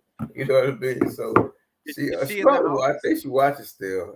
If she's not asleep, I hear her phone in the background, so I can hear, you know, my voice kind of in the background on her phone. So, She's making you do all the work, eh? Put you yeah. in the hot seat. Are you gonna go on? Are you gonna go on? Yeah, go on. Just are you gonna go? You better go on. Oh, she commented. Hey, she's here. She said, "Don't judge me, y'all. She here. She here. Wifey ain't gonna miss no beat." Not at all. Bless her heart. She really is spearheading this campaign. I gotta That's say, beautiful. yeah, man. Well, you know, we won a chord, so I'm following Harmony. her. That's all that matters, man. Mhm. That's the beautiful thing is that when you come and when what's the saying? They say when you come together in two. What is the saying? I wish I had it right off the top of my head. It'll come. But when you have two people on the same accord, and it makes that mastermind go quicker, man. That's why it's really good to have that balance and just have that person in your corner. Because days when I didn't feel like doing things, she was able to do it. Days when she was, you know, and vice versa. So it's always good to have that person that keep you striving, keep you thriving. You know, That supportive partner. That supportive partner. You know, it plays a huge role in just the development, just being on one accord. You only need two people for a successful mastermind. Yep. That's it. You don't need a whole big team. You only need two people to start. Yep. And as you're demanding and manifesting your blessings, you just, like I said, you demand it. And when you demand it, it comes. Like you don't beg and like begging your prayers. You demand for it. Like, yes, energy. I demand for my $1 million tomorrow. But like demand it. And just be on one accord, like Kirby's saying, and pray and keep praying together, and you know, just be that mastermind. Right. You draw the energies from each other. Yes. You know, it's super important. Like even with my partner in St. Lucia, like we literally, like I don't think I'd be able to push this hard or you know what I mean, throw this hard without him, like being there to kind of like remind me of who I am and what I can do, and I do the same for him on the flip side. And there's a lot of times, like you said, when I don't feel like doing it, he'll call me up and be like, "Yo, what's up, man? This is not the Canadian I know. You know what I mean? Get out there and show who you are." Rah, rah, rah. You know? Yeah. And I get out there and do the shit. And it's like true. There's a lot of stuff that I do that he either doesn't want to do or you know can't do, and then there's a lot of stuff that I just can't do that he does. You know what I mean? I wouldn't be in the position I am if it wasn't for Ashen. You know what I mean? Really nice guy. Yes. Yeah. I love that guy. That's what's up, man. I was telling someone the other day, I was like, I'll take a bullet for him. No, I gotta watch it when I'm in St. Lucia, right? I'll be like, ping, ping, ping. I wasn't serious. Yeah. And we got some really good St. Lucia stories that we're gonna touch on one day, so we could just talk about some of his stories that he experienced over there. Because I found some of those to be really good stories. So we'll definitely touch on that. We'll probably say that we'll probably come back to that tomorrow too, because we got so many good stories, man, that we just love doing this with y'all. So we appreciate everybody. We really do. I could go hours and hours and hours about all the experience I have in St. Lucia. But one experience I want to share is because you guys made me think about it when you were talking about the Seamoss and the ocean and stuff like that. There is something about going into that water and picking out the Seamoss fresh out of the ground. Like a lot of people don't realize, like the Seamoss is everywhere. It's fucking everywhere. And so even in the farms, it's all around the farms. Do you know what I mean? So there were days like we would go to the farm to clean the Seamoss off the ropes, and it's just like you'd be walking, and then you feel something, and it's crazy because like at first when you're first walking in the water, you don't know what you're to expect. I used to shit my pants because the Seamoss has all these tentacles, right? And so they're flowing in the water, and so they'll grab your leg. So you think something's grabbing you in the water, right? You're like, what the fuck? You know what I mean? So after a while, I got to know that feeling, or when I stepped on it, that it's Seamoss. But you just reach down and pull out this big, massive fucking bush and just be like, yeah, because it's like it's money. You know what I mean? Like, Yeah. and and literally we do is pull it out of the water, put it in the sack, put it on the drying table, and then after it's dry, we bag it in the Seamoss and it goes. There's no sort of chemical inputs. There's no sort of fertilizers. There's no grow. You put it on the rope and you leave it, and you come check on it and make sure that there's no grime and crap in it.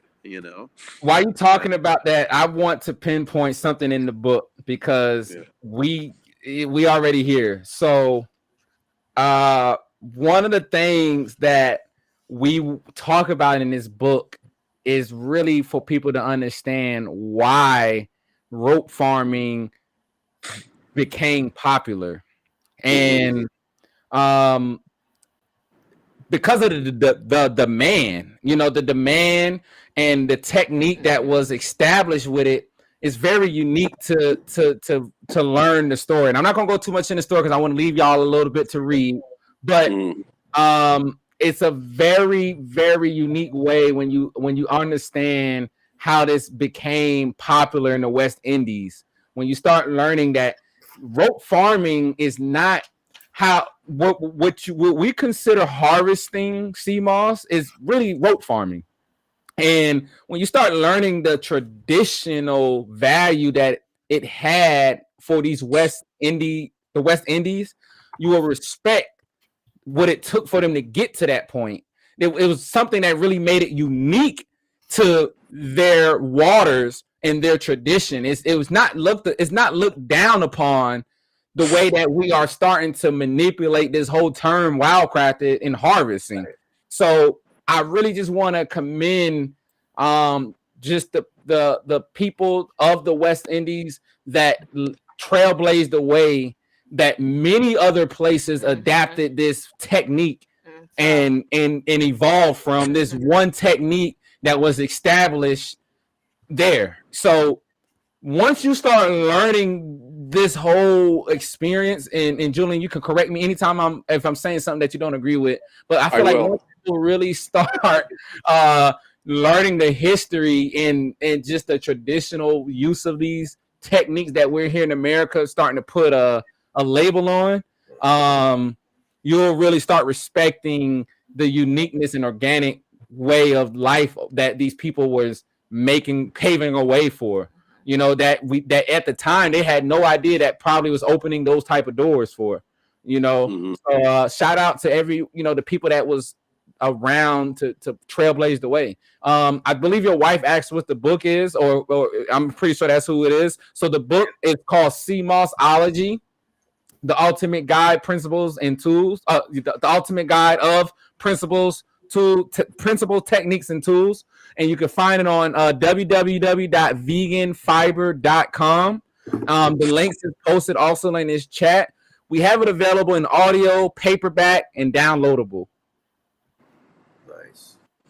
Hey, I just want to add on a little cleavage to what you were talking about, the Seamoss. I got some recent information recently. Now, I can only say this because the St. Lucia's, I don't know if it's like this anywhere else, but there is such an abundance of the wild-crafted Seamoss, the Seamoss growing in the wild, that they're actually not farming any, like most people. Hold on one sec. Bless you. you. Yeah, thank you. Most people, Yes. most of the farmers are not harvesting from their farms. They're actually just going in and around their farms and collecting it because lately there's been, like, that was one of the things the guy said was like my friends. He's like, I don't know what's going on, but there's just so much sea moss right now. It's just washing up Sure. on the beach. Yeah. So Wow.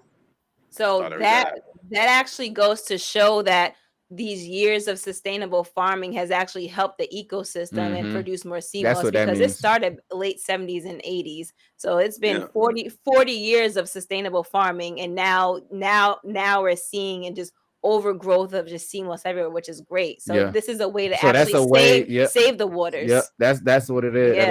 Allowed it its time to do its natural Yeah. rebuilding. Yeah. Yeah. Nice. Yeah. For sure.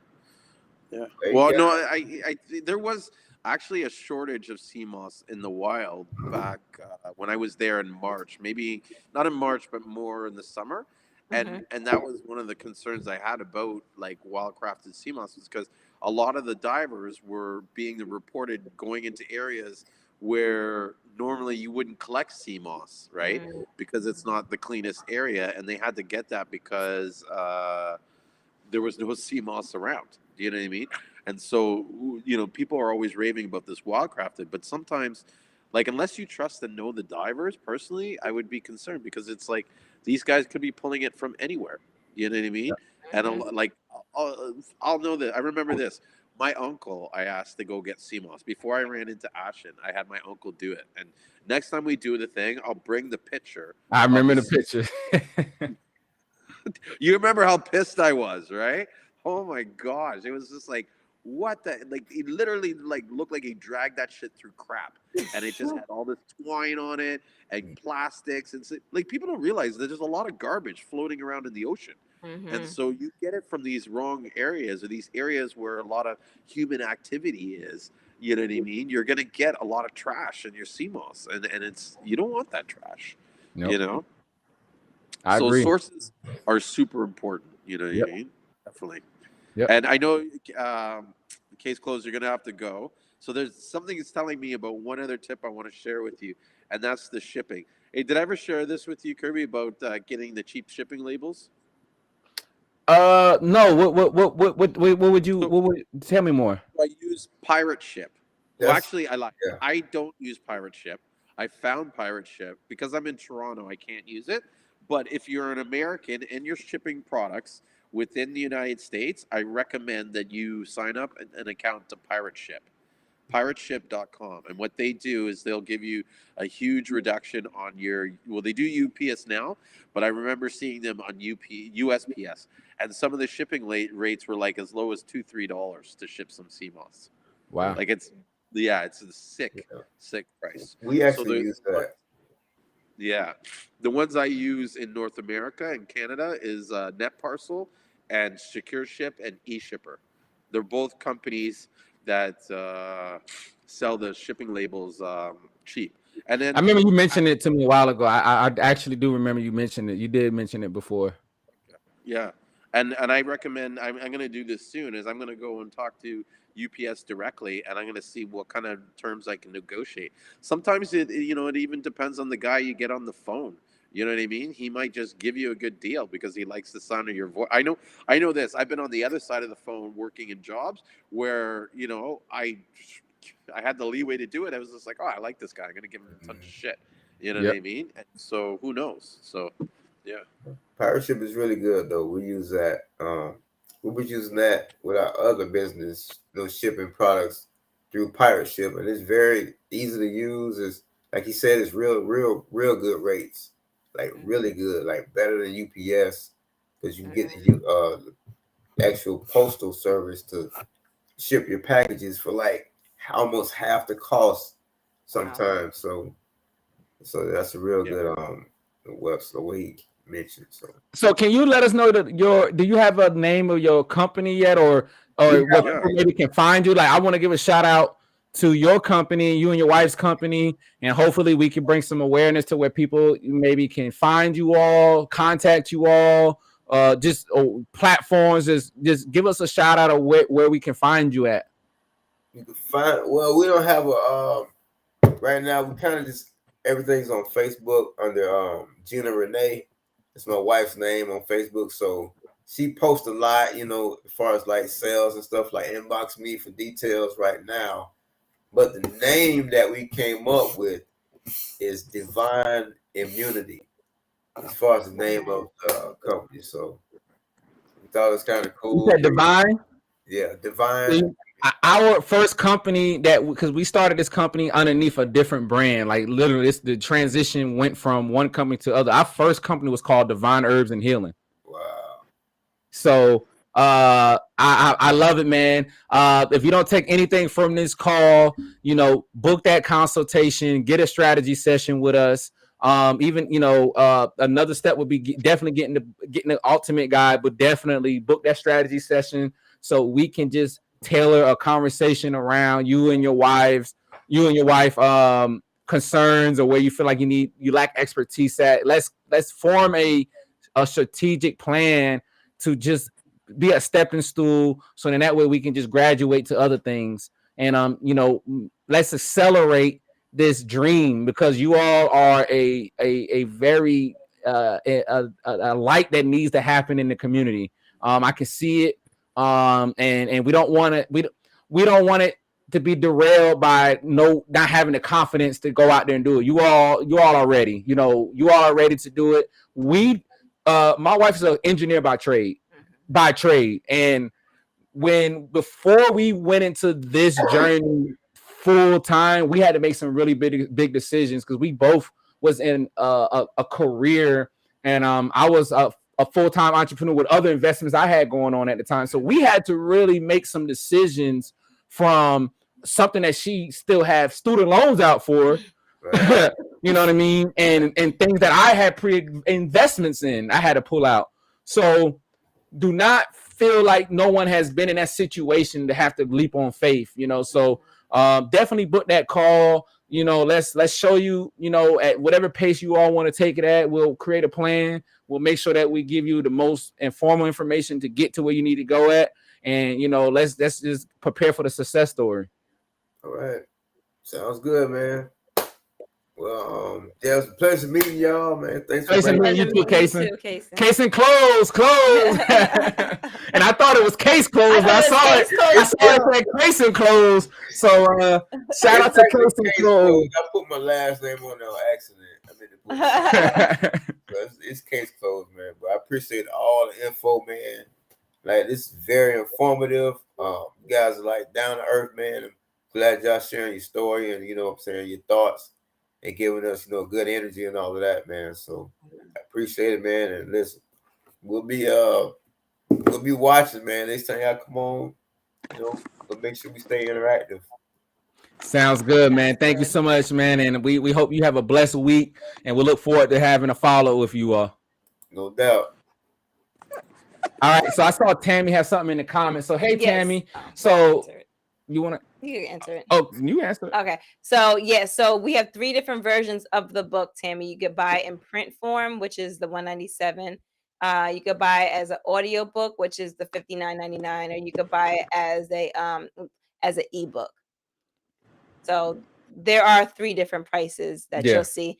It just depends on which version you choose. Yeah, and you'll see it next to the variant version. It'll tell you like when you select ebook, audio, or print. The price will change based on the variant.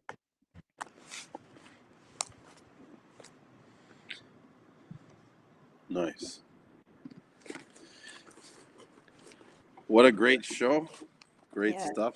Great stuff. Yeah, I'm excited, man. I appreciate all the active people. And she said it was a pleasure. Thank you. I'm gonna come on next time. We'll be in touch. Thank you so much. Yes. Miss Kason, Miss Close. And we'll look forward to speaking with you as well whenever you all are ready. Sweet. Wow, we've been going for. I know. I was about to say, unless we got anybody else that want to fire us up, we're doing last call for Seamoss. I need some more shots now. Last call for Seamoss. I can still go on. I could probably go for another half hour talking more. Last call. Still packing Seamoss. I done drunk all my hot tea out. That's how I knew it was real. Yeah, that's the only thing. I don't have anything to drink. I drank all my fluid. But, Hey, hold on. You should have some tea still out there that we sent. What you do with that tea, man? well, I'm at the warehouse, and that's Oh, the problem. okay. I still have the tea. If you want to, give it the package. Hold on one second. I keep it there. I've been meaning to put it on the website, bro, but like I'm so busy. I haven't had any chance to do. I feel guilty. You might as well just drink it. You might. We done upgraded since the last packaging. Now you need the new version. you gotta get the new version. Oh yeah. Look, and guys, I hope somebody paying attention to that. Look at what it was. That's Look what it at was. Yes. And that's still a really good. That's a really good label still. But I just want y'all to stay motivated to never forget. Even the packaging is. Look at that, yes. Mama T. We got the Mama T right there. Man, it's bringing back memories. This is bringing back memories. And you got the packing peanuts in there, and then you also gave me this. I haven't had a chance to use it. Nice, the candles. But that was limited edition too. Yeah, that was limited edition. We don't even have those anymore. Yeah, this is a rare commodity, right? Like I don't even think I'm going to use this. I'm just going to keep this as I'm going to show this to you 30 years from now. Like, hey, you might be able to auction that off. You might be able to auction that off and sign it and get some money from it. Yeah, it smells good though. Yeah, it's a good smelling candle. I've been hiding it here. My family got at this. It would been gone. My kids would steal this. They'd be all over that. But yeah, I've given a couple of these teas away to people to try, like especially with my family, and a lot of them love it. My mom likes it. She takes the berry tonic, and then I've given it to the Mama Tea here because it does with the bloating and stuff, and the cramping. So I have a couple, like my kids. I have girls, right? So they have issues with cramps and stuff. So I've given them. That's perfect for that. Yeah, they're very appreciative of it. So thank you. No, thank you, man. Thank you. We just love being able to just do what we do, man. Yep. And whatever helps us, we like to help others. Yeah. So So it's been well received. I'm gonna make sure. Look, I'm gonna be a man of my word. I'm gonna make sure you get like one thing tonight.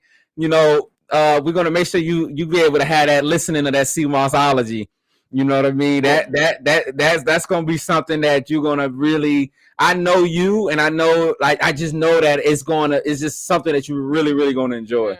That audio, and the audio is nice, man. Like we really, we really gonna be excited to hear you. That's probably what we'll follow back on tomorrow, or so the next time we go live is like, how did you like the audio? I'm gonna Seamoss approved. I'm gonna critique it, and I'm gonna, I'm gonna play some clips, and I don't know if you guys seen that YouTube where it's like, oh no, you're not doing it right. Oh no, here comes Karen.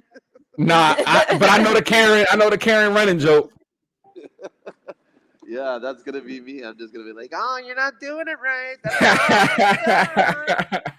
Yep. St. Lucian approved, guys. Right. No, listen, without even having to look at it, I know that I don't have to worry about the book. That you guys took the time to do the research. You guys have always been knowledgeable and always hungry for knowledge. So I'm not, I know you took the time. You wouldn't have put it out until you were like confident and comfortable enough that how do I put it? You put yourself in your own shoes, and you wouldn't put something out that you wouldn't buy yourself. You know what I mean? Yeah. Just like you do all the products you live by and you take care of yourself, and that's how you develop them and design them. I know that's the same way with the knowledge that you put in this book. So, some might be, I don't know, I don't have a problem with the price. To me, it's like this stuff takes time and energy to amass this knowledge and put it together. You can't look at the price. You got to look at the amount of time it's going to save you. Do you know what I mean? If this saves you 10 to 20 hours of research, you know what I mean? Like, how do you put a price on that? You know what I mean? And it'll save you a couple $1,000s of buying poor quality Seamoss, like having the wrong vendor that you're getting your Seamoss from. There's a lot of things that go into even how we even got here, of being able to, connect with the right people. Yeah. So like we've lost tens of thousands of dollars in the Seamoss business from mistakes in the past. So Yep. There is no That price on it. one thing you put is knowing how to choose a good vendor, because fuck, that's key. And I know several people where I've been helping in the Seamoss group where they've switched vendors, and for whatever reason there was issues, miscommunication or whatever, and then this in the experience didn't go over right. And this, sometimes you get the wrong vendor, you get the wrong product, it could almost kill your business, right? Yeah. And having a good supplier, who respects you and makes sure that he caters to your needs. That's like super important, because some of the sellers that I see, or that I even know, I know it's almost like it's first come, first serve. Yep. You know what I mean? Even in St. Lucia, when we were buying Seamoss, we talked to a guy and he'd be like, "Oh yeah, we got 500 pounds for you. Come pick it up. Rent the vehicle. Got this big truck for 500 pounds." And then we get there and there's 50 pounds or 100 pounds. Wow. Do you know what I mean? And it's like, if you don't have a good relationship and you go to get your Seamoss and the Seamoss isn't there and the guy can't get it because he sold it to you know what I mean? To everybody, like, it's for, like I said, first come, first serve, and then you don't have any, and then you have to go a week without your Seamoss, or 2 weeks. That's gonna kill all the momentum that you built up to that point. Yep. I agree. I agree. I agree. Yeah, you do. I agree a lot about that. I agree. Yeah. Like, you just can't put a price on the transformation. You just, you just can't, man. And we just wanted people to respect. Like, it's not that I've spent money in numerous of things, but we just wanted people to have some dignity and pride in what they're investing into themselves. Like, you get sometimes what you pay for. I don't know what, I'm not to say what the future may hold for any other things, but what I can say is that for whatever entry level, if you buying the $59.99 version all the way to the $197 version, what I can tell you is you're for sure going to leave with confidence and knowing what you're going to do next with this product. You're not going to go and be in a blind situation. Like, let's do the math. Let's say you want to buy 10 pounds of Seamoss, and like that 10 pounds that you probably was going to buy, not knowing what to ask, could cost you a lot more money. If like let's say for us, let's say when we first started our business out, we was on a strict budget, and let's just say that we was on a very strict budget, and we went in on a blind faith that this is what it was, and now we're stuck with all of this. I literally saved. I threw out so much of that Seamoss from the first time we had a bad experience, but I saved a certain amount of pounds just to show people the difference in quality. You know what I mean? Like, it was, I've been sitting on this Seamoss since 3 years, 2.5 years now, but it's just to show that I was once where you was at. So it's like, the amount of money you can, like, let's just say you're spending $20 a pound and you order 10 pounds. That's already $200 that you can't even, that's not even going to make quality Seamoss gel now. So the amount of money you're going to save is no comparison to the amount of money you're going to spend making mistakes on it. You know what I mean? So we just want people to really value what they value in themselves at, and really just, like I said, the information's out there. I don't believe that even if you didn't spend the money to get the information, that you wouldn't be able to get to the information. It's just about what are you going to trade? You're going to trade your time or money at this point? Where do you see yourself at? Because where the Seamoss business was at 2 years ago versus where it's at now, it's a lot more competitive. It's a lot more. It's a very different environment now to where, it's so, like, when I started, it wasn't so much of everywhere. Like, it's not that it wasn't everywhere already being consumed. It wasn't just so convenient. Yes. You know what I mean? Like, I remember it wasn't a lot of information on the internet. It wasn't nobody talking about it. You couldn't even find, it was so minimum information. Now it's like, everybody's been talking about Seamoss, so I don't want to neglect the fact that, but it's so much recycled information to where, You know, you're going to keep hearing you're going to keep hearing this 92 minerals. You're going to keep hearing the stuff that you can find for free. You know, you're going to keep hearing that, and you're going to keep running in circles, not knowing what's going to make you different when talking to people because you don't have nothing else to talk about. You know what I mean? It's already been there, done that. So we just wanted to add something that's unique, you know, that we're going to keep growing from, and we want to keep talking to other people that's expert in their field, you know. So yeah, man, we're like super excited. Like this is just the beginning of so much other things, you know. So yeah, I mean, it's facts, you know. I'm pretty sure you can relate to the minimum information that was out there too. Oh yeah, totally, dude. Do you know how much time I spent researching? Like that's why I get mad sometimes when I get into arguments with these guys, because it was like literally, I think for the first couple months I was there, I spent like every day. There was a point where we were under a 24-hour lockdown for 7 days, and all I did was surf the internet because I had nothing else to do, nowhere else to go, couldn't leave my place. You know what I mean? And I didn't want to watch TV. God, my dad would watch the same shows like every day at the same time. Oh my God. Jeopardy, Judge Judy, what else is there? Wheel of Fortune. Wheel of Fortune. He knows what I'm talking about because he'd be talking to me and my dad's watching the show. I'm telling you. It's all listen. The old people got their recipe for how they day go. They got their story. They got their Jeopardy. They got their Wheel of Fortune. Like clockwork. They got their new. They got it's clockwork.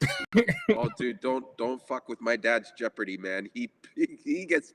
There's two things he don't like to mess with: his Raptors and his Jeopardy. I remember one time we was on the phone talking about Seamoss, and he was watching that Jeopardy. Like you had to go outside to talk to me because it was like you're making too much noise while I'm watching my show. He can't answer the questions. He'd be like, it's who is Istanbul? Double Jeopardy. He'd be like, yes, I got that. I knew the answer. I need to get on that. Dude, his biggest dream, I got to figure out a way to get him on Jeopardy. That would be his, like, bucket list dream. Like, oh, my God, he'd probably have a heart attack afterwards. And die. Like, we got to get Pops on there. Yes, Popsy would love that, you know. Is your dad still out in Canada, or did he go back to the island? No, he's in Canada. When he goes down the islands, I'm going down with him. He doesn't like to travel by himself. He hates. He's very kind of set in his ways. And with all this COVID shit and all this like go here, go there, line up here, he flips out. He gets so mad because they'll start say, and then one of them will come and say something stupid to him, and he'll just let him have it. Like, what the why would you ask me the question? You're right. Sorry, we just check your passport. Like they'll say, do you have your passport? What do you mean, do I have my passport? Of course I have my passport. Why? How could I fly without my passport? Why would you ask me if I have? Do you want to see my passport? Ask me to see my passport. Don't ask me if I have it. I fucking have it. Hey, that's some old folks for you though, man. Like they're classic. They're so classic, man, to where it's like they built a whole bunch of models of them. Because it's like once you get that certain generation that's part of that like old school, I mean, it's unique, man. It's raw, you know. They're in their ways because they didn't grow up in a system of schooling, not saying like that, but they grew up more so of life experiences.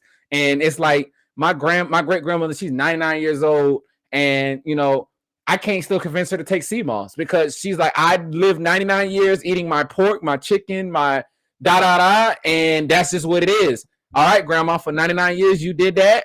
She has no issues. I got no problem with that. You know, so it's like they just made from a different cloth. You know, they had a different experience when they really saw the food industry go from organic to this process.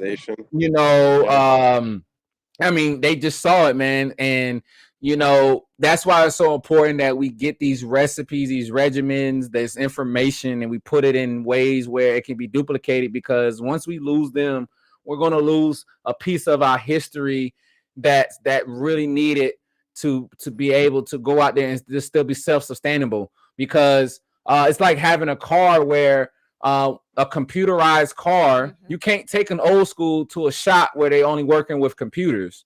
You know, you have to take that old school car to somebody who still knows how to work on that old school car. You know, it's you can't put an old school car with a new mechanic. It just don't work like that no more. And that's the same thing with being self-sustainable now. Like, you know, we're losing so much value to be self-sustainable. Like we're talking about our parents coming back from an age where they built their own houses, you know, where they sharecrop their own goods, where, you know, we came from that background to where now we're depending on everybody else in the stores. Like we have to still remember that the supermarket was born in like the 50s. Mm-hmm.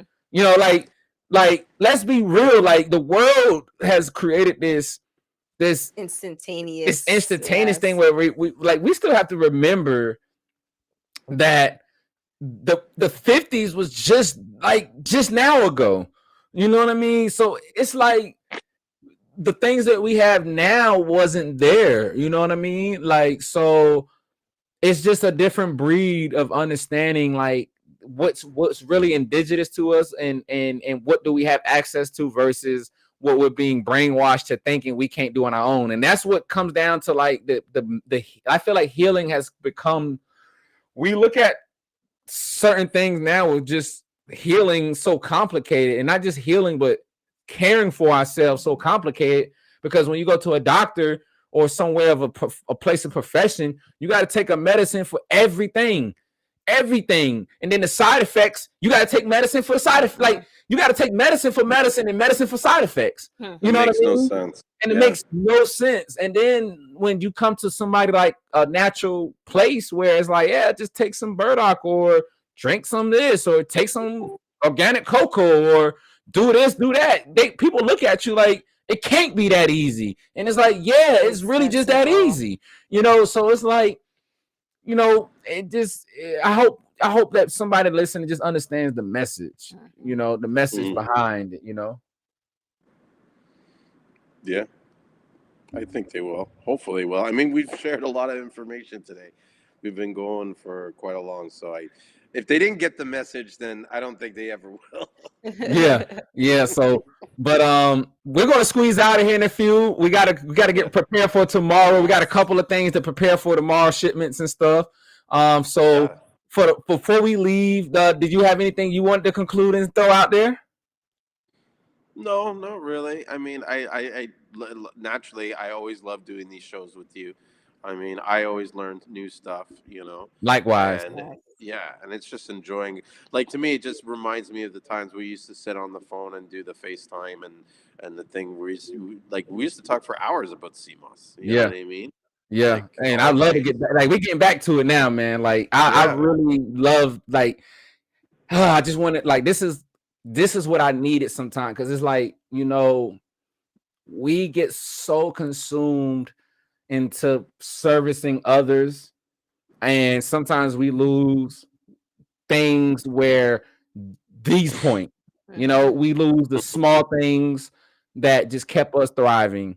So we wanted to get back to this point, and I remember like 6 months ago, I think I done told you like 3 times, like, hey, I'm almost done releasing what's next. Like I've had to reschedule it so many times, but it was these moments that I just wanted to bring to the forefront so people can see, like, these are the things that built us. These are the small steps that we needed. And you know, like I remember when we used to do the sunrises and things like that, kept me going at some point. Like, you know, just knowing like, okay, somebody else is waking up, just like it kept me thriving days where I wasn't waking up early enough. You know what I mean? It's just the small things that, you know, just count. So I know that with now where we at, man, and just both of us is just like, you know, we're settling in. We went through the hurdles of COVID season and da-da-da. So we're doing this for the people. We're going to make sure that we get our money's worth for all these apps we're paying a month. So I'm going to be making sure that, you know, we start doing this more. One of the things, I got another microphone so that way we can so that way we can. Okay, can you start all over? I just joined in. Just I just No off the page. Remember, you have another live. Sorry, you're 3 hours and 41 minutes too late. I was about to say, all right, another dose of Seamoss. But the replay is on Facebook. And we'll be back this week. Yeah, so we'll probably do another live whenever, man. We probably one tomorrow or so. Like one of the things we're going to start doing is really having a schedule. We're going to commit to really put some consistency to it. Yeah, we will. We will. I think that's going to be the mastermind that we talk behind the scenes tomorrow, because I know more of our schedule now. I know more. So one thing me and you will do behind the scenes tomorrow, we'll come up with a schedule. At minimum, we'll know that people can tune in to hear. Anything else will be a bonus because we just felt like it. Okay. Sounds good. All right, Julian. So last time before we leave, everybody, that's at the end of this. Y'all make sure y'all go copy your copy. Go copy your copy of Seamossology, the ultimate guide, principles, techniques, and tools. www.veganfiber.com. Make sure you book a link, book a consultation with us, whether that's growing your Seamoss business, whether that's growing your transition to a plant-based lifestyle, incorporating Seamoss. Whatever your biggest concern is, we can guide you. So just make sure you book a consultation with us. Make sure you check us out.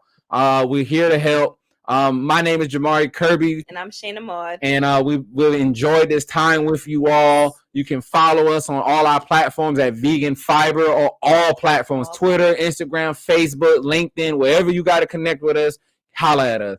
Our personal Instagram, Facebooks, I'm at Jamari Kirby. And I'm at Shayna Maud. Yep, and you can connect with us. Wicked. It's my first time seeing you. I'm glad I made you. Love y'all. Yes, thank you so much. Love thank you too. so much. We love y'all too. So we always talk about this. So this peace signs means you're never gonna see them. I may see you, I may not. So that's why we do this. we do this because it guarantees that we're going to see you and talk to you again. Close fingers. Close fingers, guys. Yes. Peace. Peace. There you go. Yes. One love, man. No, it was a pleasure, and you're right. Kirby, that these were some of the things that really helped build our business. And it's like I was talking to my partner about the same thing, where I felt like, you know what, we need to get back more to the basics, more of the stuff that we enjoy doing.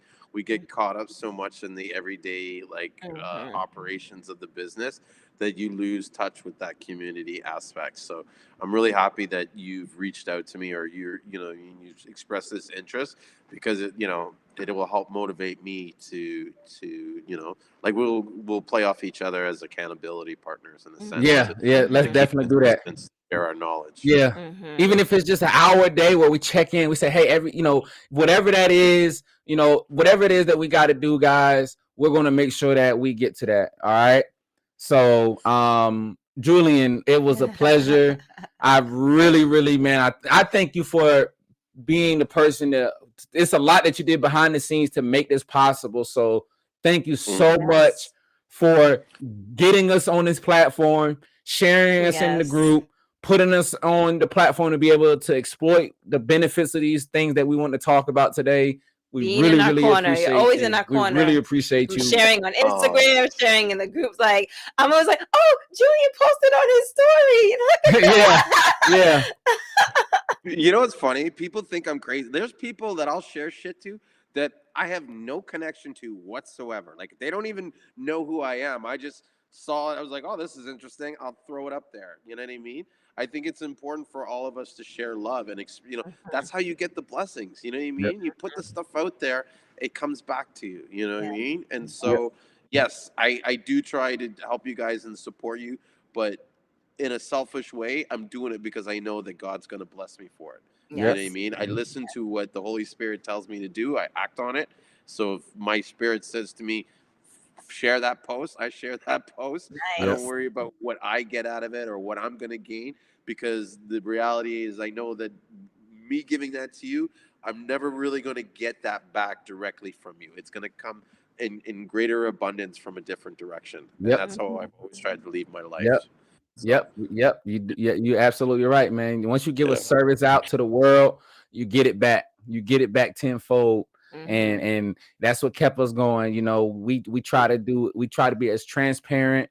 We try to do the exact same thing and bring that okayness, that it's okay to be comfortable. It costs us nothing to share. Yeah. You know, it costs nothing to comment, to say, hey, you know, it costs you nothing.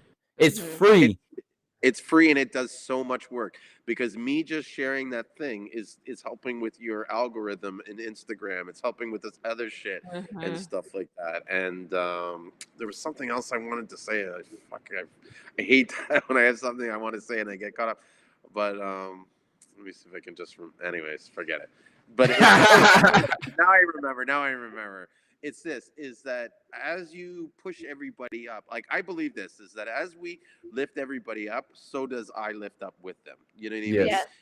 And I've always, from the moment I met you, Kirby, and your wife, Shayna, like I've always believed you guys were serious about and passionate about your business and stuff. And so when I see someone like that, I'm always going to go out of my way to help them out, because the more I support you guys, the more I push you guys up there, the more it's going to help strengthen the industry, the more it's going to set these standards. You know what I mean? Yep. The higher you go, anybody else coming up behind you, they're going to have to meet at your level or higher in order to compete with you. Yes. That's good for the industry. Yep. That's what I think. You know what I mean? That's yep. So, you know, that's part of the. Plus, like I said, I like you guys. I support you guys. I respect you guys. Why wouldn't I? Likewise, man. We love you, man. So, We love you over here, man. I told you, whenever the first time you come to the States, because you know I already talked. We gonna get you to the States, man. You got open arms over here. You're gonna be kicking back in the States, doing it what we do out here in the States, man. Thank you. Yeah, I'll definitely. You'll be one of the first people I check when I come down there. You know what I mean? Cool, we'll go see man. the whole country. Yeah, man. You know it. Hey, man, peace and blessings. We'll see you soon. See you again. You know, there you go. We're gonna be. So now when you give peace signs to people, you're gonna always be like this. You're gonna be like, you're gonna be doing this. You're gonna be, wow, you're gonna be doing this. You're gonna be saluting. You're gonna be like, I see you later. You're gonna do all the things. So, but make sure you do it with 2 fingers. Right, for sure. Hey, Julian, man, love you, man. Be safe, man. Thank you so much, man. All right, thank you guys, and thank you everybody for watching. Those that stayed to the end, you guys are soldiers, Seamoss soldiers for real. Seamoss soldiers, Seamoss superheroes in the making. Yes. Hey. All right, man. So I gotta get back. I gotta finish packing the Seamoss before I go home. It's 12:15, dude. We've been doing this for 3 hours and 59 minutes. Yo, last time I looked at the phone, it was like 10. I was like, oh, it's 10. Now it's 12. So yeah, my phone died. No, it's a new record almost. The hardest working people in Seamoss, right? Yeah, man, that's it. We putting in the time, and we still got another couple hours to put in. I'm about to send you some stuff so you can package and listen. Okay, well, let's end it, because I actually feel myself getting right back to a conversation. So I'm like, we're hitting the leave button now. All right. Goodbye.